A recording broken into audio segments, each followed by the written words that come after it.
Chapter 1211 Unimaginable/Beep. As the carriage drove slowly along the road, Audrey's gaze subconsciously looked out the window. Many passers-by stood by the roadside, staring at the horse that was pulling the carriage. Their eyes seemed to be emitting a greedy glint as they, the lucky ones, successfully collected their food. They ran through the streets surreptitiously and headed for home. A team of policemen in black and white checkered uniforms were patrolling the streets. They had revolvers by their waists and batons in their hands, means to deter anyone from wanting to take risks. Recently, we don't even dare to go on the streets alone, the personal maidservant, Annie, whispered to her. Audrey nodded slightly but didn't respond. After a while, the carriage arrived at Phelps Street and stopped at the square in front of St. Samuel Cathedral. The flock of pigeons that were usually here was nowhere to be seen.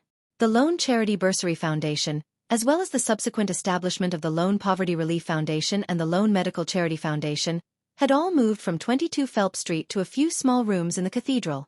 This was because the buildings that they were originally housed in had collapsed due to the previous airstrike. To the staff of these three foundations, it was a harrowing memory. If they hadn't left 22 Phelps Street in advance due to different reasons, they would have long been killed. After alighting from the carriage and walking through the main door, Audrey saw a black-haired, brown-eyed girl with a rather thin face approach. Before the other party could speak, she said, "Melissa, is there any more food that can be distributed?" Melissa shook her head solemnly. "Even those injured soldiers who we provided relief for can't receive enough food." Audrey's green eyes dimmed. She didn't show her helplessness or weakness as she nodded slightly. "I will think of a way." From the City of Silver. From a land beyond the cursed lands. Gehrman Sparrow's words echoed in the ears of the Moon City hunting team members, Adal, Xian, and Russ. It made them feel like they were in a dream, unable to regain their senses for a long time. Just as Adal gradually regained his senses and was thinking about what to say when Xian, who was born without a nose, inundated Klein with a series of questions. "Where is the City of Silver? What does it look like? How far is it from here? How many normal people are there outside the cursed area?" Klein glanced at her and replied in an emotionless voice, "The City of Silver is located on the other side of the cursed lands. They discovered a type of plant that can be eaten normally called black-faced grass. This has allowed them to maintain their kind stability and effectively explore the depths of the darkness in a bid to find a way to leave. They recently found some mushrooms. These mushrooms can use monsters as nutrients, forming all kinds of fruits that do not contain toxins and madness. The City of Silver has gone one step further in escaping the madness. Once the newborns become adults, they wouldn't easily lose control even at old age." These words made Adal, Xian and company feel lost, as though their own persistent efforts had no meaning. The City of Silver described by Gehrman Sparrow was the most beautiful scene they could imagine. Yet, it was something so easily possessed by others. "Are there any deformed newborns?" Xian asked in a dreamy tone. Klein shook his head. "Almost none." "Will their parents walk into the depths of the darkness by themselves when their physical condition deteriorates?" "No, when they become old?" Adal subconsciously pressed. "Wearing a black trench coat, a top hat, and holding a lantern," Klein replied. "No, because they are burdened with the curse of killing their own kin. If a life cannot be ended by the hands of a blood relative, they will turn into a terrifying evil spirit or monster." The members of the hunting team in Moon City finally found a sense of reality. Their hearts felt like they were slowly rising in warm water as bubbles slowly emerged. These bubbles were weak, empty, and easily pricked. There was nothing inside, but they shimmered with something called hope and light. Russ, whose eyes were nearly squeezed together, couldn't help but repeat the question. "How many normal people are there outside the cursed area?" Klein looked at them with a complicated expression. "They are basically normal. They do not need to be constantly worried about monsters attacking them. They don't have to be afraid of being in the darkness. They don't go crazy after growing old. They aren't burdened by all kinds of curses. They see sunlight every day when they wake up, with sufficiently normal food. Every night, the crimson moon rises. However, all of this is being destroyed now." Klein silently added in his heart. This time, Adal, Xian, and Russ were somewhat at a loss. This was because they found Gehrman Sparrow's description as something imaginable, but also seemingly unimaginable. It was just like when they were reading the few ancient books remaining. They could get the spirit of the matter but found it hard to truly understand certain contexts. They had no idea what the sun and what the crimson moon were.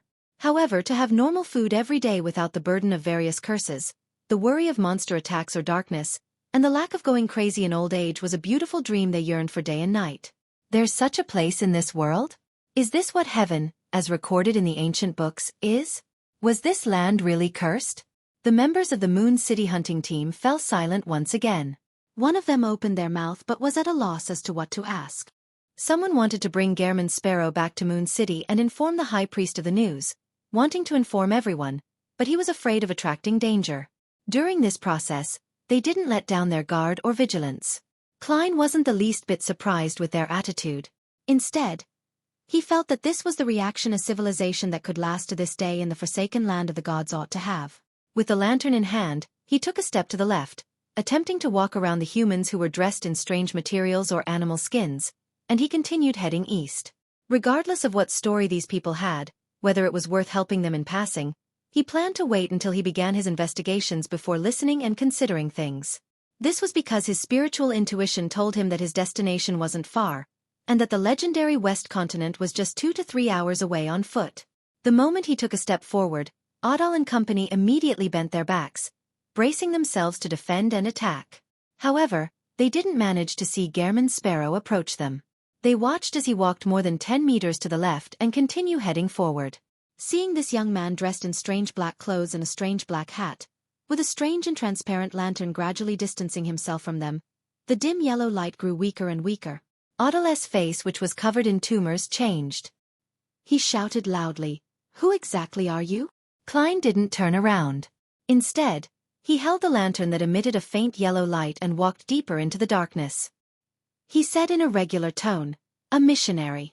A person to spread my Lord's brilliance." Adal, Xian, and company looked at each other, their expressions filled with confusion. They hesitated for a long while, but when there was only a small trace of the dim yellow light left, they instinctively took a step forward and followed behind Klein. They didn't dare to approach him, nor did they want to have him leave their sight. They carried the food they had procured, as though they were monitoring and chasing him in a defensive manner. As for Klein, he walked at an adequate speed, not waiting for them or attempting to shake them off. Just like that, both sides walked in silence under the sparse lightning. At some point in time, Russ and another hunting team had left the main group. They held the animal hide lantern and the food they had obtained and turned around, silently disappearing into the endless darkness. Seconds changed to minutes before Klein finally stopped. Using the lightning that streaked across the sky, he saw a grayish-white fog a few hundred meters away. The mist was connected to the land and extended all the way into the sky, as though it didn't have an apex. At the same time, the fog extended to the two sides without any end. Klein looked at it intently for a long time. Even though there were partitions of darkness, he slowly raised his head. After the second bolt of lightning calmed down, he looked away. Behind the fog or inside it is the disappeared Western continent. As he thought with a heavy heart, he couldn't help but slow down his breathing. He carried the lantern and continued forward until the dim yellow light emitted a solidified mist. There was no need for him to make any other attempts. From his intuition as a seer, he could tell that the grayish-white fog was an invisible barrier that couldn't be passed through by conventional means. He thought for a moment and stretched out his right hand to scratch at the darkness in front of him again and again. After doing it 4 to 5 consecutive times, Klein pulled out a black cane with many gems embedded in it. This was the Staff of the Stars, a terrifying sealed artifact known as 0 to 62 that had been swapped using the box of the Great Old Ones. Of course, all he did was summon the historical projection of the Staff of the Stars. This way, even if there were unnecessary scenes that appeared in his mind, he could use the removal of the historical void projection to stop any corresponding dangers that appeared in a timely manner. To a scholar of yore, this was the best way to regularly use a Grade 0 sealed artifact. However, this limited the effects and was something that couldn't exceed 3 minutes at the moment. Furthermore, there was a certain difference with the original version when it came to their effects. Using a marionette to hold the Staff of the Stars wasn't the best way to avoid any negative effects. This was because a marionette needed to be controlled, and any control had a high chance of transmitting scenes. Of course, if he engaged in a battle he was prepared for, Klein wouldn't have done so. This was because it would occupy one of his 3 precious summoning spots. Furthermore, although the Staff of the Stars belonged to him, it was only in a state of forced ownership, and it remained in a sealed state. Furthermore, the Grade 0 sealed artifact had a rather high level. It was impossible for Klein to successfully summon it at once, so it usually took him 3 to 6 attempts. In a fierce battle, it would require plenty of chances. Nothing simple. And it was precisely because of this that when he was prepared to perform, he would hypnotize himself in advance. By using the Staff of the Stars in a special state, he would preserve the ability to summon historical void images like Miss Messenger, Mr. Azek, Ma'am Ariana, Willow Septon, and other familiar angels. Holding the black staff that was embedded with various gems, a scene of the door slowly opening appeared in Klein's mind. The gems on the staff flashed with a faint glow as the grayish-white fog quickly outlined a door that wasn't sufficiently real. The door opened silently, and behind it was still a gray fog. Door opening doesn't work. Although he wasn't surprised by the outcome, he was still a little disappointed. He thought for a moment and decided to switch tactics. However, just as he was thinking about it, the Staff of the Stars automatically activated as the corresponding scene appeared. Chapter 12:12 Spreading Radiance. Just now, as Klein was thinking of a solution, an image naturally came to mind. The clouds in the two mountains began to boil rapidly as they spread out to the left and right, revealing a crack whose bottom couldn't be seen. The orange-red rays of the sunset filled it and formed a corporeal path. This was a scene created when blasphemer Amon entered the projection of the giant king's court. And just as he felt that he didn't know enough about the corresponding powers and planned on switching to another method. The red, green, blue, and transparent gems on the Staff of the Stars had already begun to emit a faint glow as they automatically activated. The solidified grayish-white fog was similarly boiling, but it wasn't that intense. They were churning backward as they parted, but the area right in front of him remained an endless grayish-white mass. There was no end to it. Klein sighed in his heart. As he focused on controlling his thoughts, he made other attempts. In the past 3 minutes, he had tried hard at least 10 times. 7 times were of his own will, while 3 times were him venting out, but he was ultimately unable to open the invisible barrier. Indeed, normal methods don't work. With a flick of his wrist, he allowed the historical projection of 0 to 62, which was close to its limit, to disappear from the real world. He stared at the silent grayish-white fog and didn't move for about a minute. It was as if he had turned into a statue. Finally, Klein closed his eyes and looked away. Holding the lantern in his hand, he walked towards the nearby humans who were watching.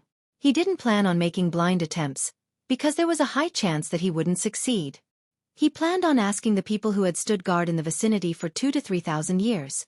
It was obvious that these ancient survivors had explored the grayish-white fog. He wanted to see if he could find inspiration from their years of experience. Based on Klein's assumption, the humans would definitely react excessively towards him, so he had already prepared the corresponding powers to allow them to speak to him calmly. However, when he looked at the light of dusk on both sides of the lantern, he realized that the ugly or deformed humans were staring at him with their mouths agape. They looked confused and shocked, as if they had temporarily lost their ability to think. Klein frowned slightly. In the darkness, he walked unhurriedly to the ancient survivors and stopped about 2 to 3 meters away. "What do you know about this fog?" Klein asked in Jotun with a deep voice. The language that could stir the powers of nature didn't have any differences because of geography. There was only a slight difference in the accent, but it wasn't much. If the original version was modified, there was a chance its effects in ritualistic magic would be lost. It was only when Gehrman Sparrow raised the question that Adal seemed to snap out of his daze. His lips quivered as he answered in an ambiguous tone. We have never caused the fog to change before. Just now, Gehrman Sparrow had caused the fog to boil like water and part to the sides. This scene had really frightened them, as though they were witnessing a miracle. The 2,000 to 3,000 years of hard work from numerous generations of Moon City inhabitants were inferior to a person holding a staff with an attempt that didn't last more than 200 heartbeats. This was also the main reason why they had given up on resisting when Gehrman Sparrow approached them. They instinctively believed that, no matter how they avoided him, it would be to no avail. After 2 seconds of silence, Klein continued asking, "Do you have any corresponding records?" At this moment, Adal understood what Gehrman Sparrow meant. He hesitated for a moment and slowly nodded. "Yes." However, only the high priest and the others would frequently look through it. Wearing a black trench coat and half-top hat, Klein thought for a moment and suddenly reached out to pull out an item from the void. It was a cross covered in bronze, with several sharp spikes protruding out from it. It was the historical image of the ancient sun god's unshadowed crucifix. With the cross in hand, Klein raised it a little higher and aimed it at the ancient survivors. Pure, bright, and warm light bloomed, dispersing the darkness around them and illuminating them. Their combat experience made them instinctively attempt to defend themselves, but their actions stopped midway through the process. The brightness and warmth wasn't something a bonfire could compare with. This made the remaining members of the Moon City hunting team recall the deities described by the ancient books and the high priest. They were deities who emitted boundless light and brought boundless warmth. Under the illumination of the bright, pure light, a distorted, struggling, illusionary black gas that seemed to have a life of its own began to boil from the bodies of Audal, Xian, and company, quickly rising and dissipating. The members of the Moon City hunting team felt their bodies become more relaxed, and the pressure within their souls disappeared. After purging the cumulative corruption and ailments of their bodies, Klein shook his wrist slightly, causing the unshadowed crucifix to disappear in front of him. Right on the heels of that, he grabbed another cane that looked an ordinary wooden color. This was the former city of silver-sealed artifact, Life's Cane. Although he had already sacrificed it to the Evernight goddess, as long as it was once owned by a scholar of yore, it would only accompany them in a different way. With Life's Cane in hand, Klein took a few steps forward and used the end of the cane to tap the leader of Moon City's hunting team. The experience from before made Audal unable to dodge. The tumors on his face began to crack as pus flowed, faded, and disappeared. In the end, there wasn't even a single scar left. From the looks of his team members, Audal knew that he had undergone a change. He hesitantly raised his right hand and touched his face. From top to bottom and back up again, he kept repeating it. During this process, he realized that he was in an unprecedented healthy state, one that was better than when he first became an adult. Klein didn't look at him. He took a step diagonally and used Life's Cane to treat the rest of the ancient survivors. With Audal as an example, Xian and the others were on their guard and alert as they accepted contact with the cane, and they felt that they had obtained a new lease of life. Amongst them, the two deformed beings who were easily emotional couldn't help but tear up. Unfortunately, I can't treat natural defects. Mental illnesses can be treated, but some crazy tendencies can't be treated. Klein retracted his right hand and let the historical projection of Life's Cane disappear. He walked to his original spot and turned around. He looked at the ancient survivors and said, "I'm not here to destroy, but to spread the radiance of my Lord, bringing light and warmth. Go back and tell your leader that I'm here. If he's willing, he can come over." He didn't attempt to find out where the gathering point of these ancient survivors was, nor did he plan on going there directly. This would trigger the strongest form of resistance and vigilance. Hence, giving them the choice was the most suitable solution. At that moment, Audal, Xian, and the others were already shocked by Gehrman Sparrow's constant pulling out of mystical items.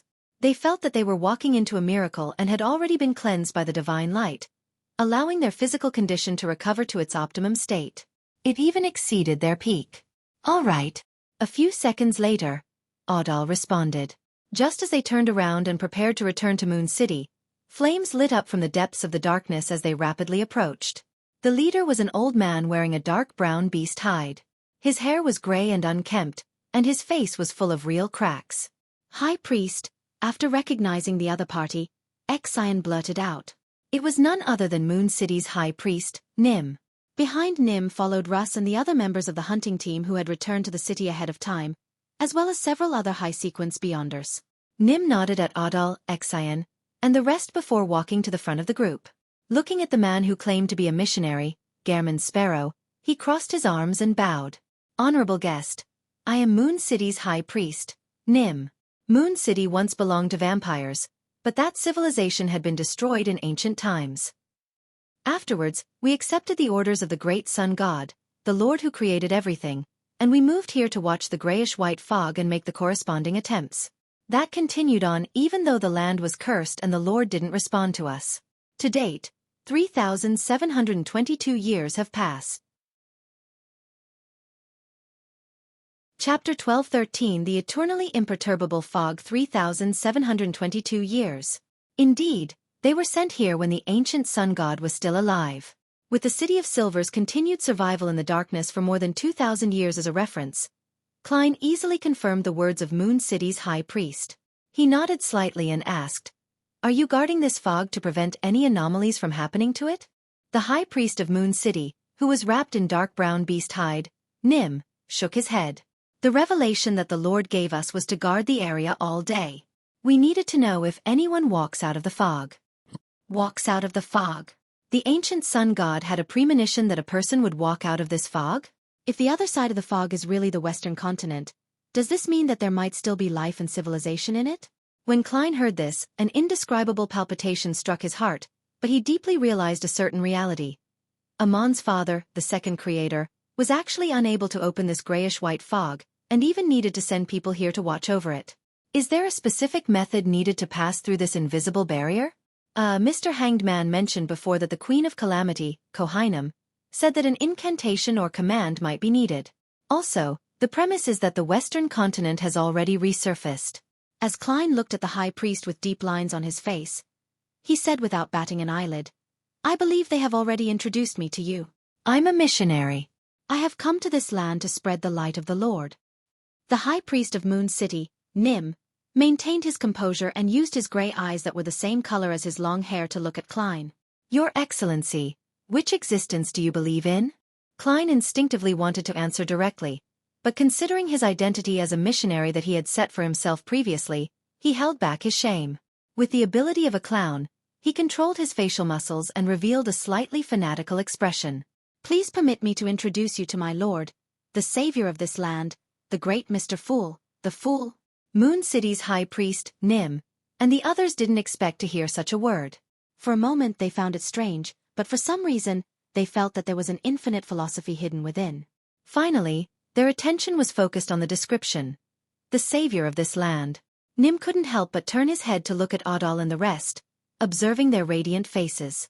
As a Sequence 4 demigod, he knew very well that this was a result of the cleansing of the toxin and corruption accumulated within their bodies.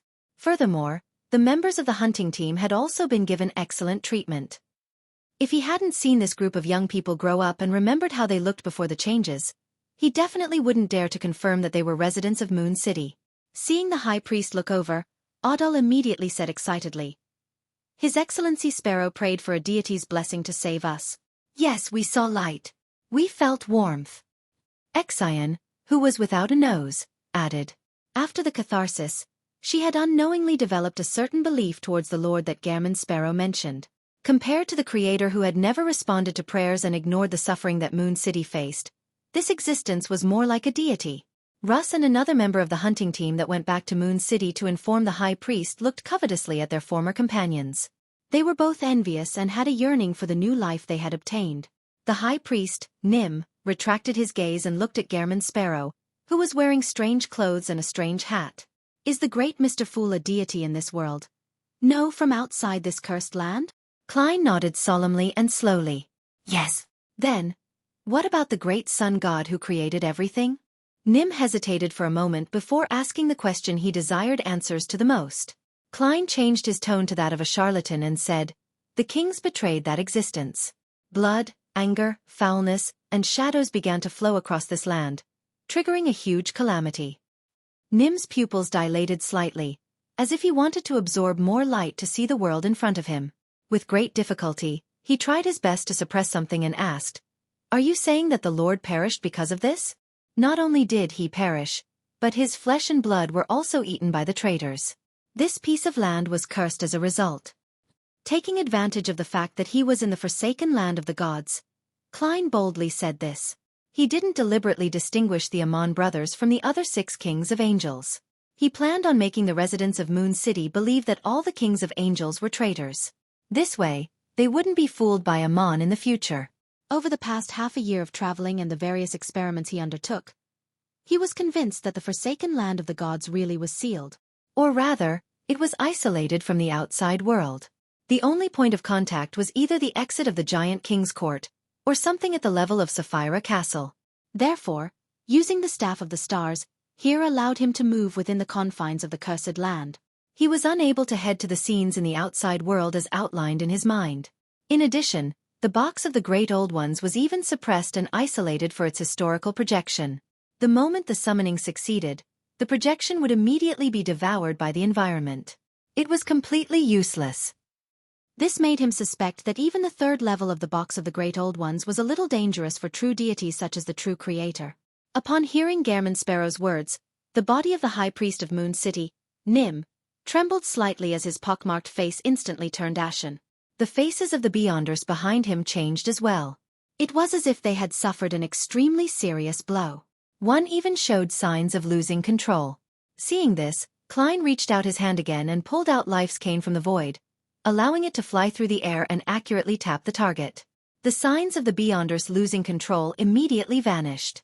His forehead was covered in sweat as if he had just overcome a major illness. Following the removal of the historical projection, Life's cane quickly faded away. As for the Beyonders of Moon City, they finally managed to break free from the grievous news. Some of them were filled with suspicion and disbelief, and others were whimpering softly. Some looked at Gairman Sparrow with a lost look, as though he was their final hope. At some point in time, Nim's eyes had already closed. 2 or 3 seconds later, he opened them again and looked at Gairman Sparrow. "What else do you have to ask?" In less than a minute, he looked like he had aged considerably. His body was beginning to show signs of decay and depression. However, it wasn't completely without hope. It was as if the trees were rotting away, but they were beginning to give birth to new lives. Klein half turned and pointed at the coagulated gray fog with a lantern in his hand. "Since when did you begin attempting to open this screen? What did you achieve?" Nim said frankly, "In the beginning, it was the Lord's revelation. While he wanted us to watch over it, he also wanted us to think of a way to pass through the fog. After the land was cursed, we used this to mainly guide us so as to seek hope. However, we ultimately didn't achieve anything concrete. No matter what method we used, the solidified mist didn't react." Upon saying that, he hesitated and said, "It's not that there's no reaction, but it wasn't the reaction we wanted." Klein instantly saw hope and maintained his normal speaking pace as he asked, "What was the reaction?" Seeing that the High Priest was somewhat hesitant and not answering immediately, Exine took the initiative to say, "High Priest, His Excellency Sparrow has already parted a portion of the fog, a depth deeper than what we managed over the past 2,000 to 3,000 years. Nim couldn't help but look deeply at Gairman Sparrow before saying, "More than 1,730 years ago, the High Priest back then was inspired by the cruel fact that Moon City had failed to achieve anything in the past 2,000 years. He felt that we couldn't treat this fog as a seal that needed to be broken through. Instead, it was to be treated as a great existence. He designed the honorific name, prayer stanza, and the corresponding symbols for this fog. He held repeated rituals here, attempting communication and praying. This is a train of thought that no normal person would have thought of. I didn't think of it just now. Indeed, after all these years, there must have been many people with strange ideas in Moon City. 3,000 years of time isn't for nothing." Klein sighed inwardly as he nodded slightly. "Was there any feedback after that?" With a nasal grunt as confirmation, Nim replied, "There was at one point when the High Priest changed the first sentence of the honorific name to the eternally imperturbable fog. Then, during the subsequent ritual, he vaguely heard a series of voices coming from deep within the fog. Unfortunately, he couldn't hear it clearly no matter how hard he tried, making it impossible to interpret it. From then on, the rituals we held were uncountable. We realized that a response wasn't always guaranteed. Even if there was a response, it might not be a timely one. We needed to wait patiently." As the thoughts raced through his mind, Klein asked, "How many times does it roughly take to succeed?" "There are no patterns. Sometimes we succeed at once. Sometimes, we might not receive any feedback after a month," Nim said with a sigh. "We have made many alterations, but they were all useless." "Did you hear what those voices said afterward?" Klein asked. "No, maybe our sequence isn't high enough or we are still lacking in strength." Nim shook his head. "If that's the reason, I can give it a try." After hesitating for a few seconds, he politely asked, "May you hold the correct ritual again? I would like to hear those voices." This kind of politeness was something Nim couldn't refuse, nor did he dare to refuse. He hesitated for a moment and said, "Sure, but many of the materials are in Moon City. You need to wait for some time." After some thought, Klein asked, "Have you used those materials before?" "Yes," Nimu answered in confusion. Klein nodded indifferently. "Let's just hold it now. Tell me, when was the last time you used those materials and where they were nearby?" Chapter 12:14 Voice/beep. After hearing the High Priest's reply, Klein held his lantern and walked 20 to 30 steps to the right, parallel to the grayish-white fog. Then, he half closed his eyes as though he was sensing something. This made the Moon City Beyonders behind him not dare to make a sound, afraid of disturbing the oracle. After 4 to 5 seconds, Klein stretched out his right hand and slowly grabbed the air ahead. An altar made of stone dropped into the real world. On it were 3 candles made of oil and 7 to 8 spiritual materials. As a sequence 4 demigod, Nim was taken aback. He found it difficult to believe his eyes. Previously, he had seen Gehrman Sparrow take out his cane to treat his companion. He had only believed that Gehrman Sparrow possessed the powers of space or had received the favor of Mr. Fool. But now, his judgment had been completely overturned. This was because he found the altar, the few candles, and the spiritual materials very familiar. They were all used by him once. He actually managed to create something that I've used before? Is this a power that comes from history, a power that comes from time? Nim recalled the content of the remnant tomes in Moon City, and his understanding of demigods as he came to a preliminary guess. At that moment, Klein turned around and looked at the high priest. You may begin. Nim quietly drew a deep breath. Under the watchful eyes of the likes of the Adal, Xin, and Russ, he walked to the altar and created a wall of spirituality. After taking a look at the symbols, labels, and patterns engraved on the altar and confirming that there were no problems, he followed the process that had been engraved into his memories, and he began the ritual with great familiarity. In the end, he bowed his head and chanted in a low voice, "The eternally imperturbable fog, a barrier frozen in space-time, the existence that contains everything." Before the prayer ended, Klein had already placed his attention on the grayish-white fog, hoping to hear sounds coming from deep within. For this, he had secretly controlled the large number of monster marionettes that walked in the surrounding darkness to separate. He spaced them out at a certain distance, hoping that he wouldn't miss any suspicious traces. However, he didn't notice anything unusual until the ritual was completed. After waiting for a while more, Klein cast his gaze at the High Priest of Moon City, Nim, and said calmly, "One more time." Backlund, Empress Burrow, in the Hall family's study. After receiving permission, Audrey pushed open the door and walked in. Her father, Earl Hall, and her brother Hibbert were discussing some matters. "Oh baby, you don't look too well?" Earl Hall cast his gaze towards the door. Audrey didn't act as she forced a smile and said, "There's a huge lack of food at the Poverty Relief Foundation. I would like to collect more.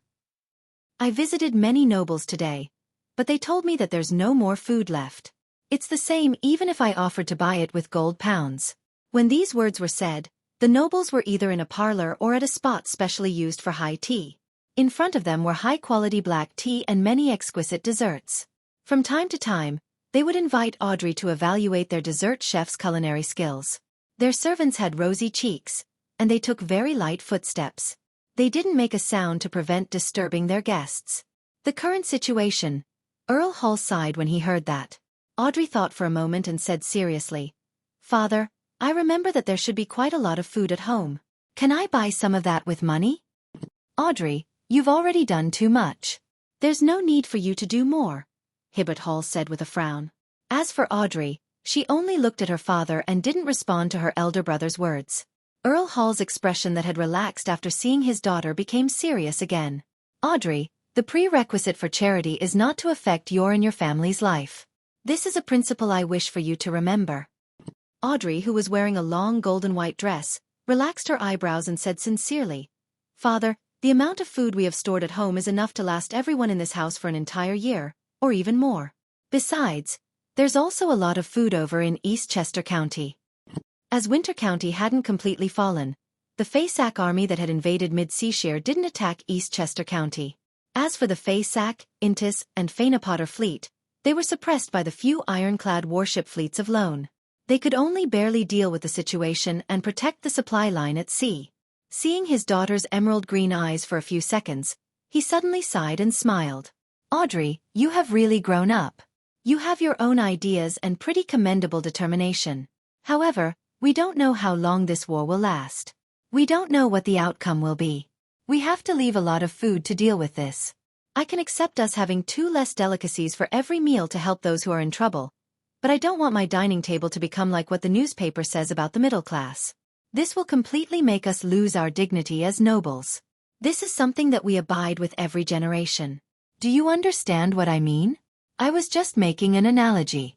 The essence of this is that I value the continuation and the future of the family line more. I value our status and standing. Only when it doesn't affect them will I express my love and kindness. Audrey, what I said may be cruel, but you have already grown up. It's time to hear this.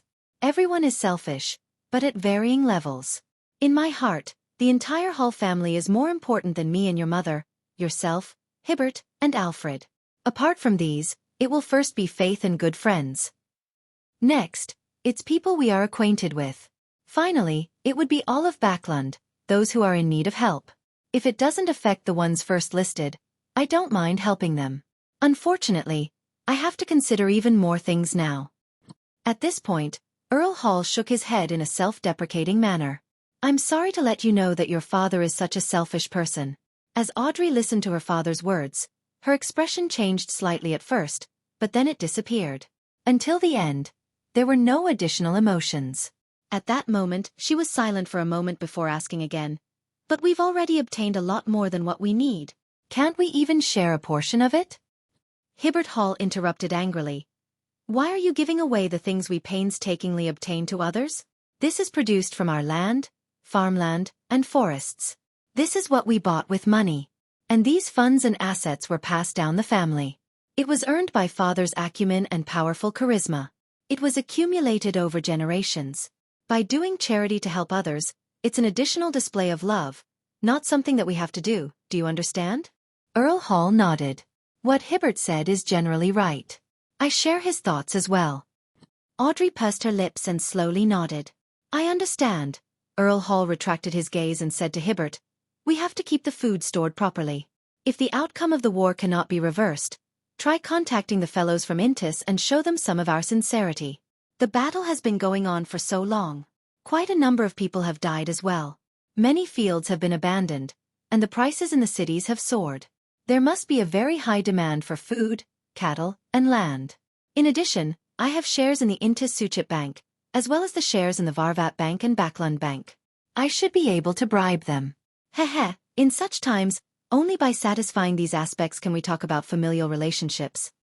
Intis and Lone often had marriage alliances. Many nobles were relatives, especially the believers of the god of steam. Father, are you considering surrendering? Hibbert asked in surprise. Earl Hall nodded slightly and sighed again. How can I not consider it in light of the current situation? When the time comes, you will be the new Earl Hall. Hibbert's heart palpitated when he heard that, but he was also puzzled. What about you, father? Earl Hall replied with a bitter smile. Both your mother and I are devout believers. We have a certain status in the church. When Lone falls and the church is destroyed, the outcome will not be good if we're still unwilling to step down. At this point, he comforted his eldest son. As long as the Hall family is still around and the aristocratic title is still there, we won't lose much of our core assets. We won't be in such a miserable state for our advanced years. Remember to prepare a secret prayer room for us at home after you convert your faith to the god of steam. As the two of them conversed, Audrey, who was wearing a long golden white dress, watched quietly from the door. She was listening quietly, her green eyes shimmering like gems. After repeated attempts, the projection of the altar vanished. The high priest of Moon City, Nim, said to Gehrman Sparrow, who was holding the strange lantern, in deliberation, "It looks like it won't work today. We can try it tomorrow. It won't last more than 2 months." At that moment, all Klein could think of was another question. Could it be that the ritual was unsuccessful since it appears too perfunctory using historical void projections? He reflected on himself deeply and decided to listen to the high priest. They could try again tomorrow. When the time came, he would definitely get him to bring the real materials. He was about to nod when he heard a faint voice. The voice sounded from deep within the grayish-white fog. It was layered and indistinct. It's effective? This ritual really does have an effect, but the delay is too great. Klein was delighted as he immediately raised his right hand and pressed down slightly, gesturing for the Beyonders of Moon City to be silent. He immediately held his breath and focused on listening. The voice that echoed within the grayish-white fog seemed to come from many different sources. They intertwined with each other, occasionally overlapping with each other in destructive interference and creating a resonance when in constructive interference. Gradually, the voice became clearer in Klein's ears, especially when it resonated. It seemed to be a language he was familiar with. It seemed like countless people were chanting a name together. The name was, the celestial worthy of heaven and earth for blessing. Chapter 12:15 Not time ye, the celestial worthy of heaven and earth for blessings. When he heard the voices deep in the grayish-white mist, Klein trembled slightly as the back of his head turned numb. This feeling quickly spread to every part of his body, causing tiny goosebumps to protrude on his skin. This was the second time he had heard the name, the celestial worthy of heaven and earth for blessings, in the real world. And the first time, it was said by Amon after Peep stole his thoughts. In fact, Amon didn't know the exact meaning behind it, nor did he truly grasp the incantation. Therefore, in essence, this was the first time. At the borders of the legendary Western continent, outside his hometown that had vanished, this was the first time that he heard the incantation that caused him to transmigrate into the real world. He heard one of the most important secrets hidden at the bottom of his heart, and heard the oriental honorific name that was pointed at an unknown existence. He stood there, his mind almost blank. His ears echoed with occasional sounds of chanting and shouting. The celestial worthy of heaven and earth for blessings. The celestial worthy of heaven and earth for blessings. The celestial worthy of heaven and earth for blessings. When the voices became softer and softer until they almost disappeared, Klein finally recovered his train of thought.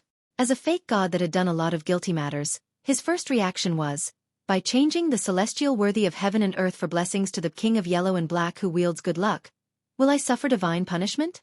Back when he had set up the 3-stanza honorific name of the fool, the first stanza described his experience and state.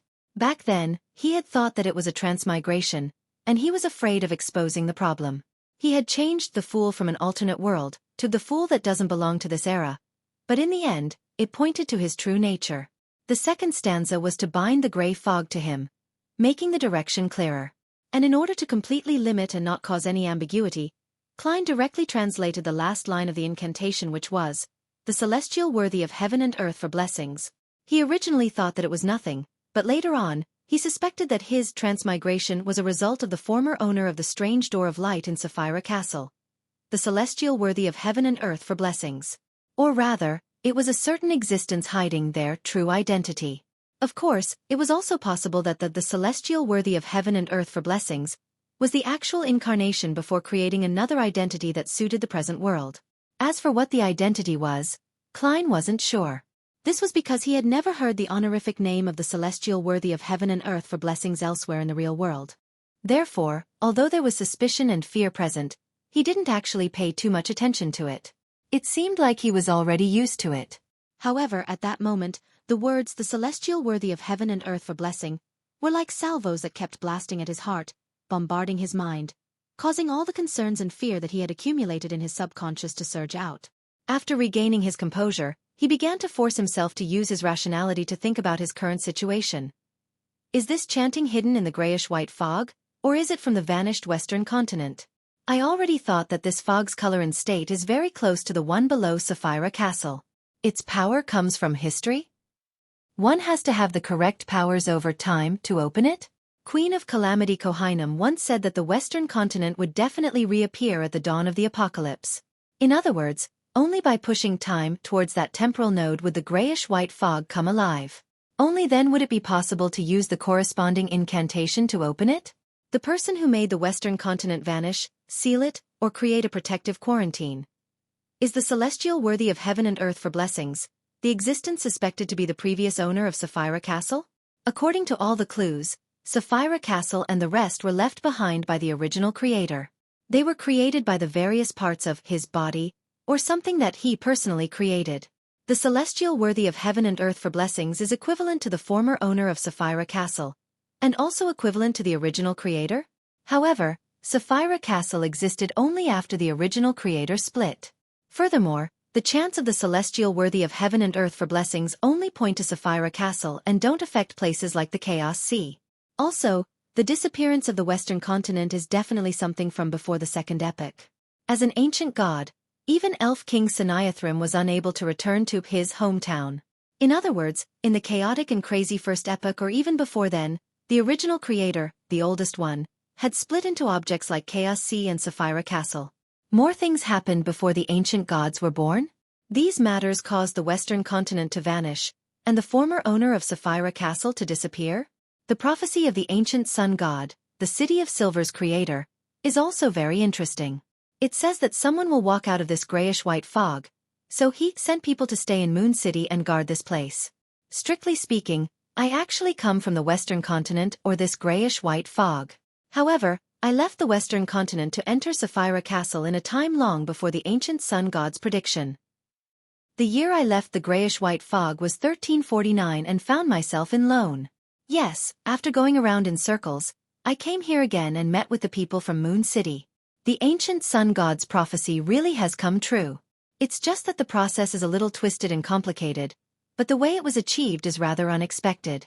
As he pondered, his mood gradually improved. This was because the situation at the scene and his spiritual intuition had told him that there were still civilizations in the Western continent that were isolated by the grayish-white fog. Many people were still alive. This method of making the Western continent vanish reminds me of the ritual for Miracle Invoker, as well as using the power of space-time. They are mainly from the Apprentice and Marauder pathways. So, the previous owner of Sapphira Castle, the celestial worthy of heaven and earth for blessings, corresponds to these three neighboring pathways? Klein reined in his thoughts as he took 2 steps forward. He then turned around and said to Nim and the rest, "I heard the voice clearly. What are they saying?" Nim's grayish-white eyes suddenly widened. His deeply pockmarked face filled with excitement. Adal, Xin, Russ, and company had similar reactions, ones that were even more intense. Even their bodies began to tremble. This was a problem that had troubled the residents of Moon City for more than 1,000 years. Resolving this problem was a symbol of escaping their current predicament. Klein took a deep breath and said in the tone of a charlatan, "They are praying to my lord." This was definitely not a lie. After all, as the fool, he had already gained initial mastery of Sapphira Castle. The last sentence of his honorific name was the King of Yellow and Black who wields good luck, which was equivalent to the celestial worthy of heaven and earth for blessings. Nim and company fell silent. When they looked back at Klein, their eyes were filled with obvious respect and fear. Together with the miracles Klein had displayed, they gradually viewed Mr. Fool as their savior. Klein surveyed the area and said, "Retreat at least 100 meters. "All right, Your Excellency." The High Priest, Nim, agreed without hesitation. After the Moon City's Beyonders had retreated to a sufficient distance, Klein reached into the void with his right hand and quickly dragged out another projection of himself as his actual body disappeared. Right on the heels of that, the historical void projection of Klein walked to the front of the solidified grayish-white fog. He extended his right hand and pressed it down. It was as if there was an invisible barrier that was slightly cold, blocking everything. After staring at it for 2 seconds, Klein opened his mouth, suppressed his voice, and recited in Chinese, "The celestial worthy of heaven and earth for blessings." As his voice echoed out, the grayish-white fog in front of him didn't react at all. It remained still and frozen. He waited for nearly a minute. After some thought, he took a deep breath and muttered again, "The immortal Lord of heaven and earth for blessings, the Sky Lord of heaven and earth for blessings, the exalted the Arch of heaven and earth for blessings, the celestial worthy of heaven and earth for blessings." This was the complete incantation of the luck enhancement ritual. As the last word was said, Klein's right hand that was pressing on the invisible barrier suddenly felt an obvious tremble. The gray fog began to shake as though a boulder had been thrown into a lake. The ripples quickly spread, overlapping each other as they formed a door in front of him. A bolt of lightning streaked across the sky, illuminating the scene. Not far away, the pupils of the Moon City Beyonders widened as they were unable to shift their eyes away. Amongst them, the ones who arrived later felt their hearts waver after witnessing such a scene. They found it impossible to contain themselves. To them, this was undoubtedly a miracle. Klein held his breath as he waited for the door to take shape. However, the ripples finally calmed down. They were only a step away from success. After a moment of silence, Klein repeated the incantations again. However, even if the ripples in the grayish-white fog didn't disappear, they were unable to truly outline the door. For a moment, he wanted to attempt with the complete ritual procedure. In other words, he would place 4 portions of food and recite the incantations while taking 4 steps counterclockwise. But very quickly, he was amused by his idea. Because by doing this, he would enter Sapphira Castle without opening the invisible barrier here. After exhaling, Klein took out a gold coin from the void and used divination to confirm that the effects of the complete ritual would be as he imagined. "It really isn't time yet because the apocalypse hasn't dawned on us?" Klein looked at the grayish-white fog in front of him for a few minutes without any movement. When a bolt of lightning tore through the sky and illuminated his face, he turned around and walked in front of the Moon City High Priest, Nim, with a lantern in hand. He said calmly, "It hasn't reached the correct point in time to open it, as spoken in the revelation. There's more than a decade of waiting left." Without waiting for any response from the likes of Nim, Adal, and the rest, Klein pointed to the nearby darkness with his empty right hand. "I will be meditating here for some time. If you want to experience the radiance of the Lord and listen to his teachings, you can come here any time whenever the lightning frequency is high. I'll do a single purification and treatment session every day, at a time when the lightning is most frequent." He didn't attempt to get the residents of Moon City to convert their faiths, nor did he plan on heading directly to the city or ask about any specific information. He wanted to give them some time to take things in. Nim secretly heaved a sigh of relief and replied with increasingly great respect, "I will pass on your words to everyone." Chapter 12:16 Patience will ultimately pay off. City of Silver. At the top of the spire, in the chief's room. With white hair and an old scar on his face, Colin Iliad looked out of the window at the deep darkness. It was only when a silvery white light suddenly burst out from afar, bringing a few seconds of light, that he retracted his gaze and nodded slightly. Chermont has succeeded in advancing. His gaze landed on the 2-meter-tall youth standing in the middle of the room. "Derek, do you know why I kept delaying the subsequent plans and didn't implement them after the first exploration of the Giant King's Court, despite already becoming a Sequence 3 Silver Knight?" Derek thought for a moment and said, "Your Excellency, on the one hand, you wish to see if there are any other paths you can take to the seaside. On the other hand, you are waiting for the other elders of the 6-member council to advance to Sequence 3. And now, both matters were completed. Nearly 5 months ago, an expedition team of the City of Silver discovered a hidden path. From there, they circled around the mountain where the Giant King's Court was located, and they arrived at the sea. However, the sea was illusory, and there was no way to pass through it. Forcefully entering the water only caused bodies to gradually crumble. Now, another demigod of the 6-member council, Wait Chermont, had finally advanced, becoming a Sequence 3 Silver Knight. He could have an honorific name and receive the prayers of the other residents of the City of Silver within a certain range. Colin Iliad sighed and said, "Very good. You have a very well-rounded understanding of the situation. If I had a choice, I truly do not wish to bring you to the Giant King's Court again and attempt to open the palace where Dark Angel lays in slumber." At this point, Demon Hunter Colin paused for a moment before continuing, "I do not know what danger such an expedition will bring. I can only make ample preparations in advance. Now, Chermont has finally succeeded. Even if an accident happens later and we are unable to return, he and the other elders will be able to support the City of Silver, allowing everything to continue on as we await the next opportunity." He sized up Derek for a few seconds before nodding in acknowledgement. "Your growth is even better than I expected. If not for the fact that the Giant King's Court matter originated because of you, I'd really want to keep you in the City of Silver and be an understudy elder of the 6-member council." Upon hearing this, Derek Berg replied without hesitation, "Even if you wish to keep me here in the City of Silver, I would still apply to go." This was a glimmer of hope that he had seen. This was an opportunity in his heart that could save the City of Silver. He was willing to sacrifice everything for it. Colin Iliad gave a rare smile. "You are still too young. After you experience many things like me, you will understand that compared to drawing your sword and sacrificing your blood in a zealous fervor, enduring humiliation and helplessness, and persisting in the darkness is even more difficult and painful. If you don't believe me, you can ask Chermont later. Ask him if he is willing to lead an expedition team to the Giant King's Court, or stay in the City of Silver." Derek fell into silence, his mouth agape, but not a single word came out of it.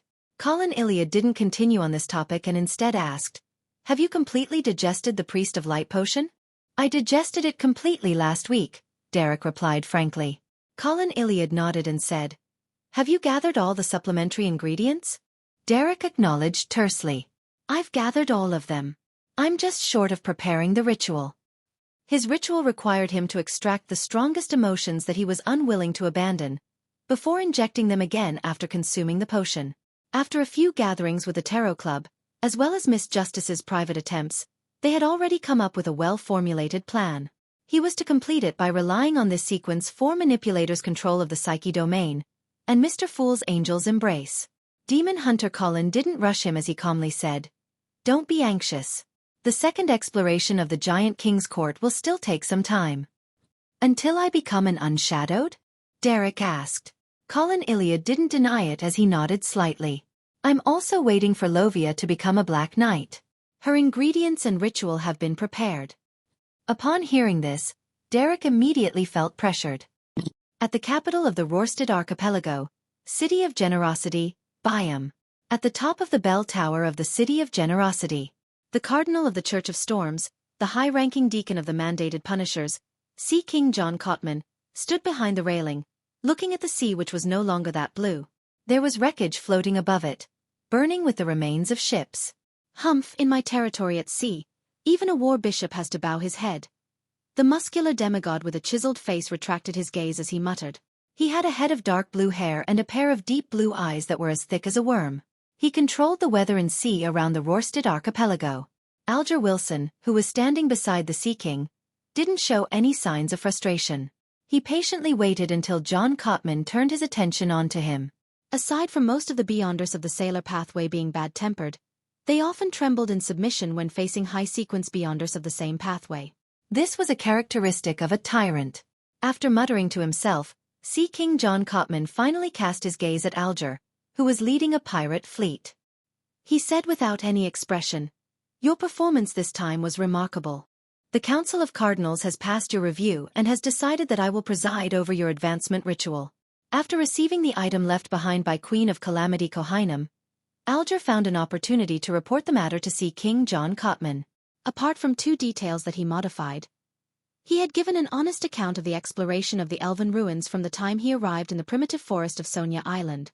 Firstly, he claimed that he had headed for the elven ruins as part of him taking the initiative to ambush the Phaeacian troops. They had specially looked for a suitable venue, and there were many sailors present to verify it. The second was to lessen the autonomy of the subsequent actions. He only claimed that he dreamed of a female high elf on the night of his exploration of the ruins. Nothing abnormal happened after he drank a glass of wine from her, so he hadn't paid too much attention to it. When he came to the Rorstad Archipelago and woke up one night from his sleep, he suddenly realized that he had entered a magnificent palace at the bottom of the sea, and had picked up a sparking coral. Although many aspects of the evidence and physical evidence had indicated that Alger's description was real, Sea King John Cotman didn't fully believe it. He was sent back to Pasu Island to be investigated by the Pontiff, Guard II. With the help of Angel's Embrace, Alger looked like he was trembling in front of the tyrant's aura. Without holding back, he explained that he had developed a certain degree of ambition after meeting the female high elf in his dreams. For this, he had taken the initiative to head to the Rorstad Archipelago in hopes of receiving her inheritance, but in reality, he had covered up the core secrets and the most serious problem. He had used the method of confessing his ambition to pass the investigation. As for the female high elf, whether it was a result of him having some elven blood that a fortuitous encounter was given to him, or if she had any hidden motives, he claimed that he was unsure. He hoped that the pontiff could figure out the answer to lessen his worries. Alger displayed his fear of the unknown, making the cardinals believe that this was the main reason why he had reported the fortuitous encounter. This proposal was designed by Alger himself, but with Miss Justice's suggestions, it was tweaked to be more in line with human nature. Of course, as expected, Alger didn't receive the advancement ritual. Instead, he entered an inspection period. The pontiff of the Church of Storms, the grounded angel, had reinforced the seal in Alger's body, preventing the cataclysmic interror characteristic from seeping out for 2 years and affecting him. In the past half a year, Alger had led the pirate fleet that had been assigned to him. He had worked hard to harass the ships of Phaeac and Phaenopotter. He had even participated in sea battles, taking great risks and making numerous contributions. This fully expressed his devotion to the Lord of Storms, as well as his submission to the orders given by the Church. Finally, after this Rorstad sea battle, the situation had escalated. His patience paid off as the Council of Cardinals acknowledged him. Alger took a deep breath and struck his right fist to his left breast, shouting loudly, "Holy Lord of Storms!" His agitation was half an act, while the other half came from the bottom of his heart. This was because in the past half-year, he had suffered quite a bit of pressure.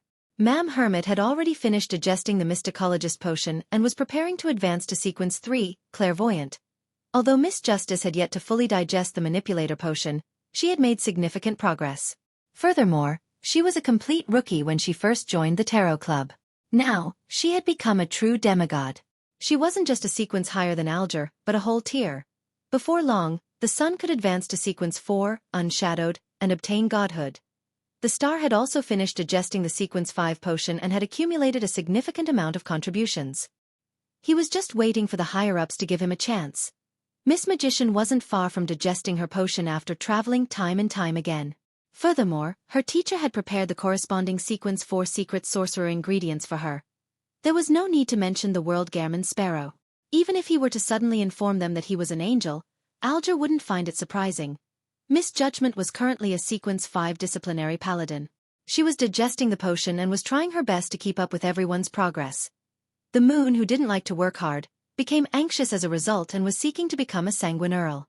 Faced with such a situation, as one of the most senior members of the Tarot Club, Alger naturally didn't wish to be left behind. He desperately wished to advance to sequence 4 and become a demigod. So many days had gone by. Yet, he suppressed his anxiety and patiently waited. There were 2 instances where he showed signs of losing control which required him to hire Miss Justice to treat him. And now, he finally got the answer he wanted the most. He had passed the assessment and was to prepare for the ritual. Chapter 1217 The 5 Mush and 2 Rooms Moon City.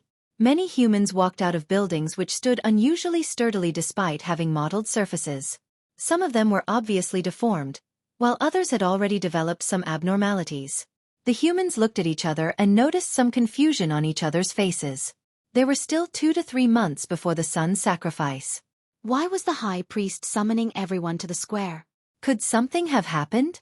The residents of Moon City were filled with anxiety, fear, and confusion as they entered the only square from every street. At this moment, the high platform was empty. The person who had convened them appeared to have not arrived. The residents of Moon City gathered together in a very orderly manner according to their respective zones, and they discussed amongst each other in whispers. Why isn't the high priest here yet? Doesn't he like to wait and not want others to wait for him? What happened exactly? Why did he suddenly gather all the city's residents aside from the guards? Visit website Our List Novel. Come. Amidst the voices, at the top of a tower near the square, High Priest Nim leaned against the wall and looked at the square from behind the crystal glass with a twisted expression as he endured something.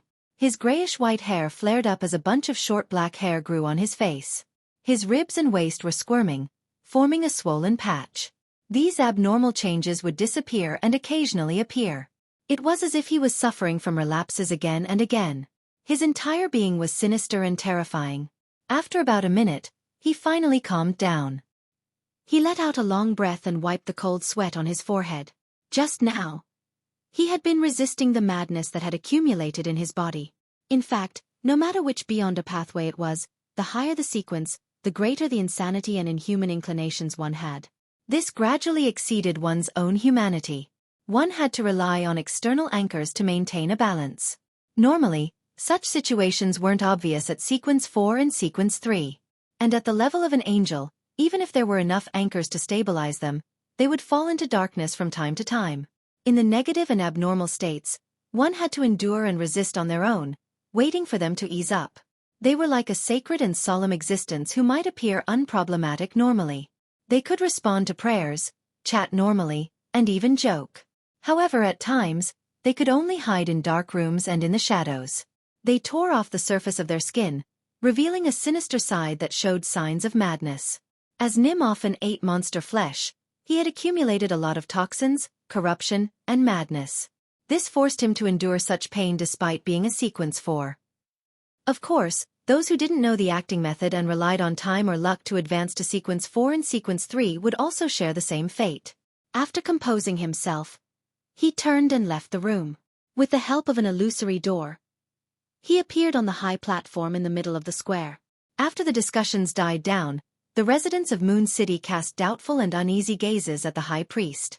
Nim looked around and directly said, "The hunting team led by Adal met an outsider." An outsider. The eyes of the residents of Moon City suddenly widened as though it was a bolt from out of the blue. This was the first time in 2,000 years for Moon City to encounter an outsider. Of course, this was referring to human interaction and not monsters. Nim took a deep breath and continued, He claims to be a missionary who's here to spread the light of a deity.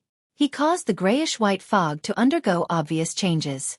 He cleansed Adal and the others of the corruption and toxins accumulated within them. Also, he treated their physical mutations. As he spoke, he nodded to the side of the platform, and Adal and Xueqi, who were hiding in the shadows, immediately passed through the row of torches and walked to his side, using their own conditions to prove what the high priest had just said. "Oh my God! Is that Adal and Xueqi? They really..." Exclamations sounded out as surprise and shock mixed together into something almost physical. Adal and Xueqi exchanged looks, took 2 steps forward, and recounted what their hunting team encountered.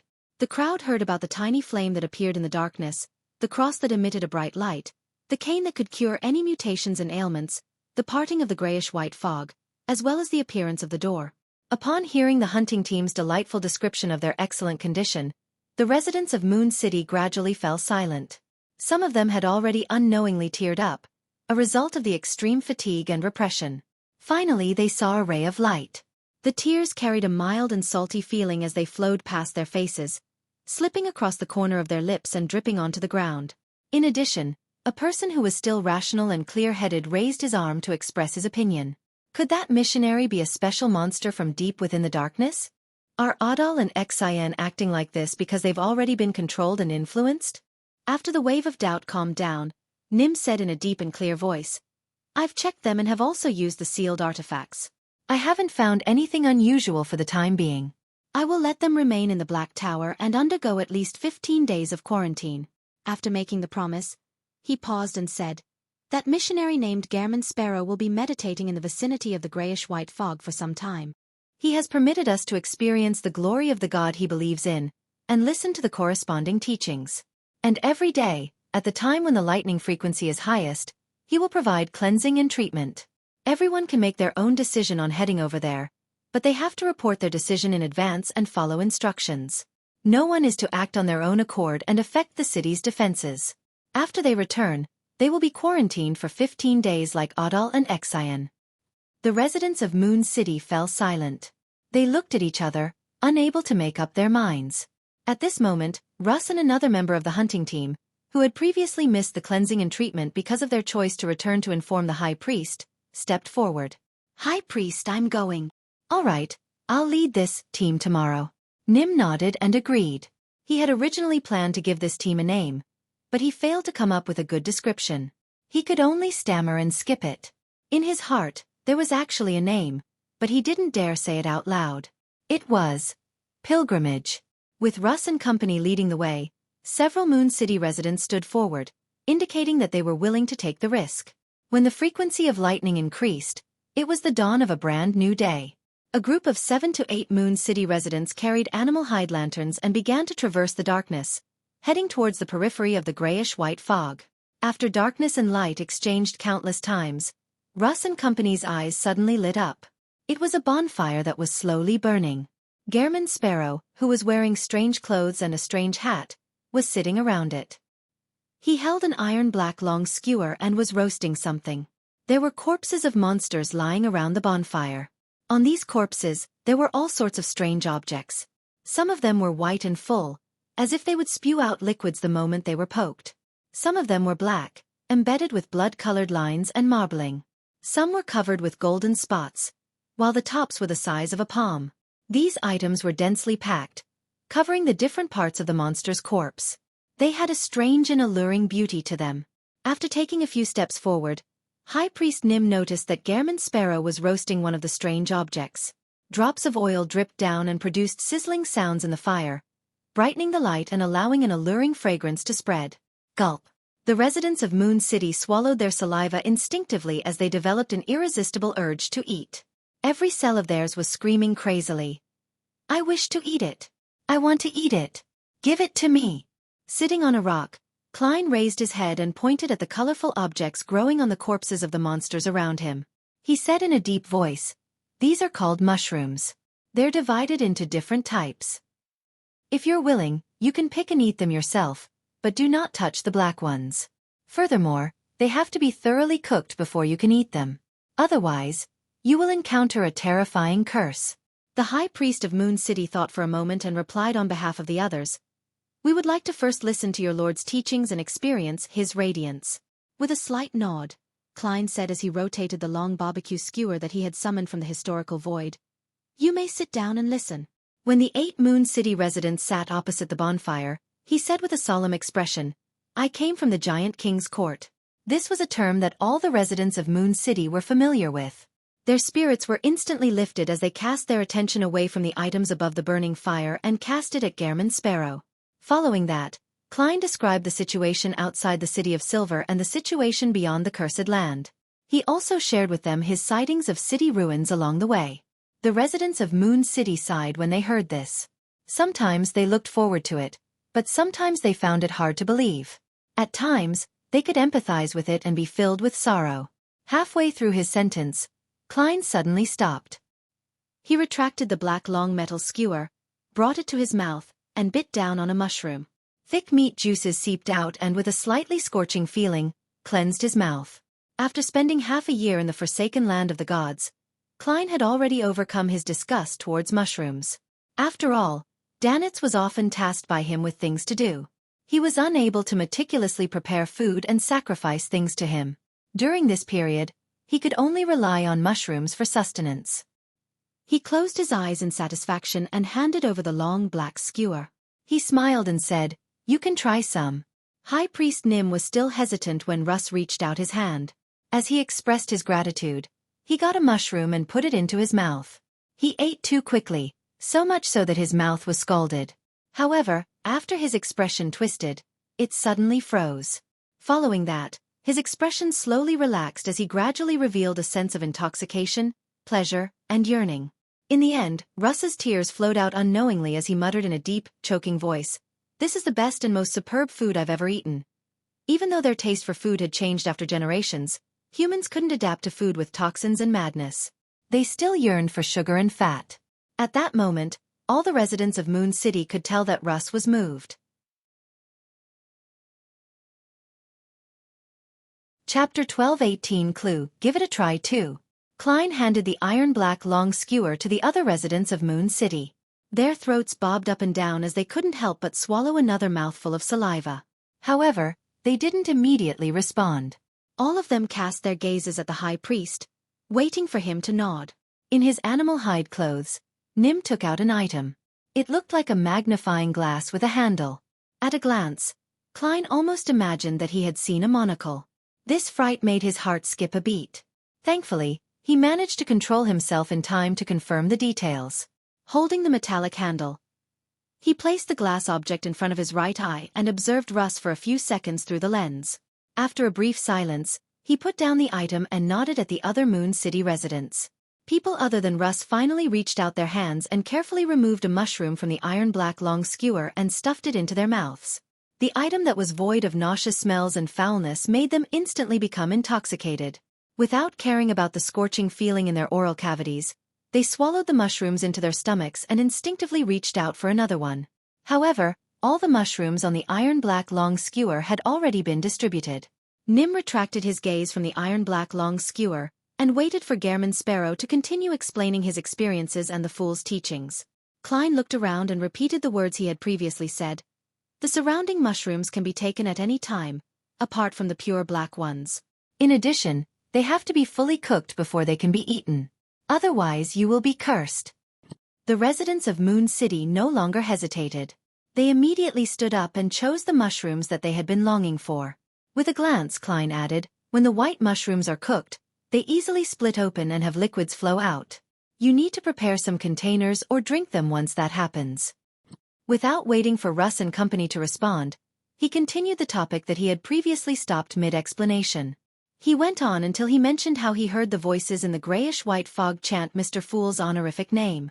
Seeing that High Priest Nim so absorbed by his tales, to the point of being a little moved, Klein deliberated and said, There are still many ways to make the grayish-white fog react, but they are all related to my lord. This was a reasonable guess. This was because not only was there one hanging person, but there wasn't only one way to enter the world above the gray fog. If Emperor Roselle had brought the mysterious silver plate that he had replicated here, there was a high chance that the invisible barrier would produce an anomaly. Of course, the prerequisite was that the Emperor belonged to one of the three pathways of seer, apprentice, or marauder. Visit website our list novel. Calm seeing that there were no doubts from the others, Klein said warmly. According to my observations, there isn't only one Beyonder pathway in Moon City. The grizzled Nim didn't hide it from him and simply replied. Yes, when we were selected to come to Moon City, the Oracle had intentionally ensured that there was a comprehensive record of Beyonder pathways. Unfortunately, after all these years and the repeated disasters, many of the potion formulas and Beyonder ingredients of the various pathways have been lost. Which pathway are you from? Klein asked casually as he looked at the residents of Moon City using monster bones to roast the mushrooms. I'm a Night Watcher, Nim said frankly. Sequence 4 Night Watcher of the Evernight pathway? Klein nodded slightly and asked, did anything unusual happen near this grayish-white fog? After pondering for about 10 seconds, Nim with his pockmarked face said, yes. Klein's heart stirred as he calmly asked, what kind of abnormality was it? Nim glanced at the mushrooms that emitted fragrant smells, and he deliberated over his words. A small hill suddenly disappeared, leaving only a deep crater in the ground. There were no signs of an explosion in that area, nor was there any soil scattered around. What's going on? That's a little bizarre.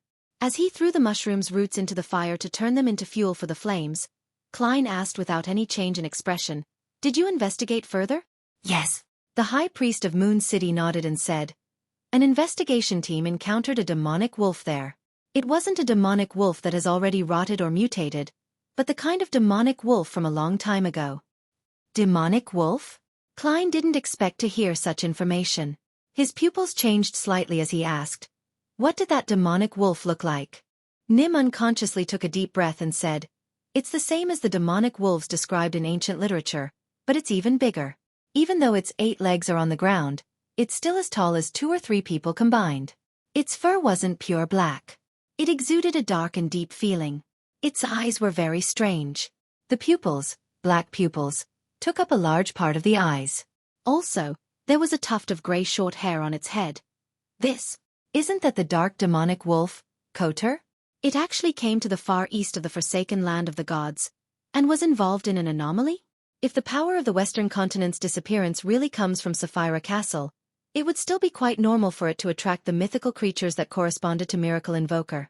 Klein frowned slightly and said, it didn't attack your investigation team? Klein had deliberately used it instead of he to prevent frightening the residents of Moon City.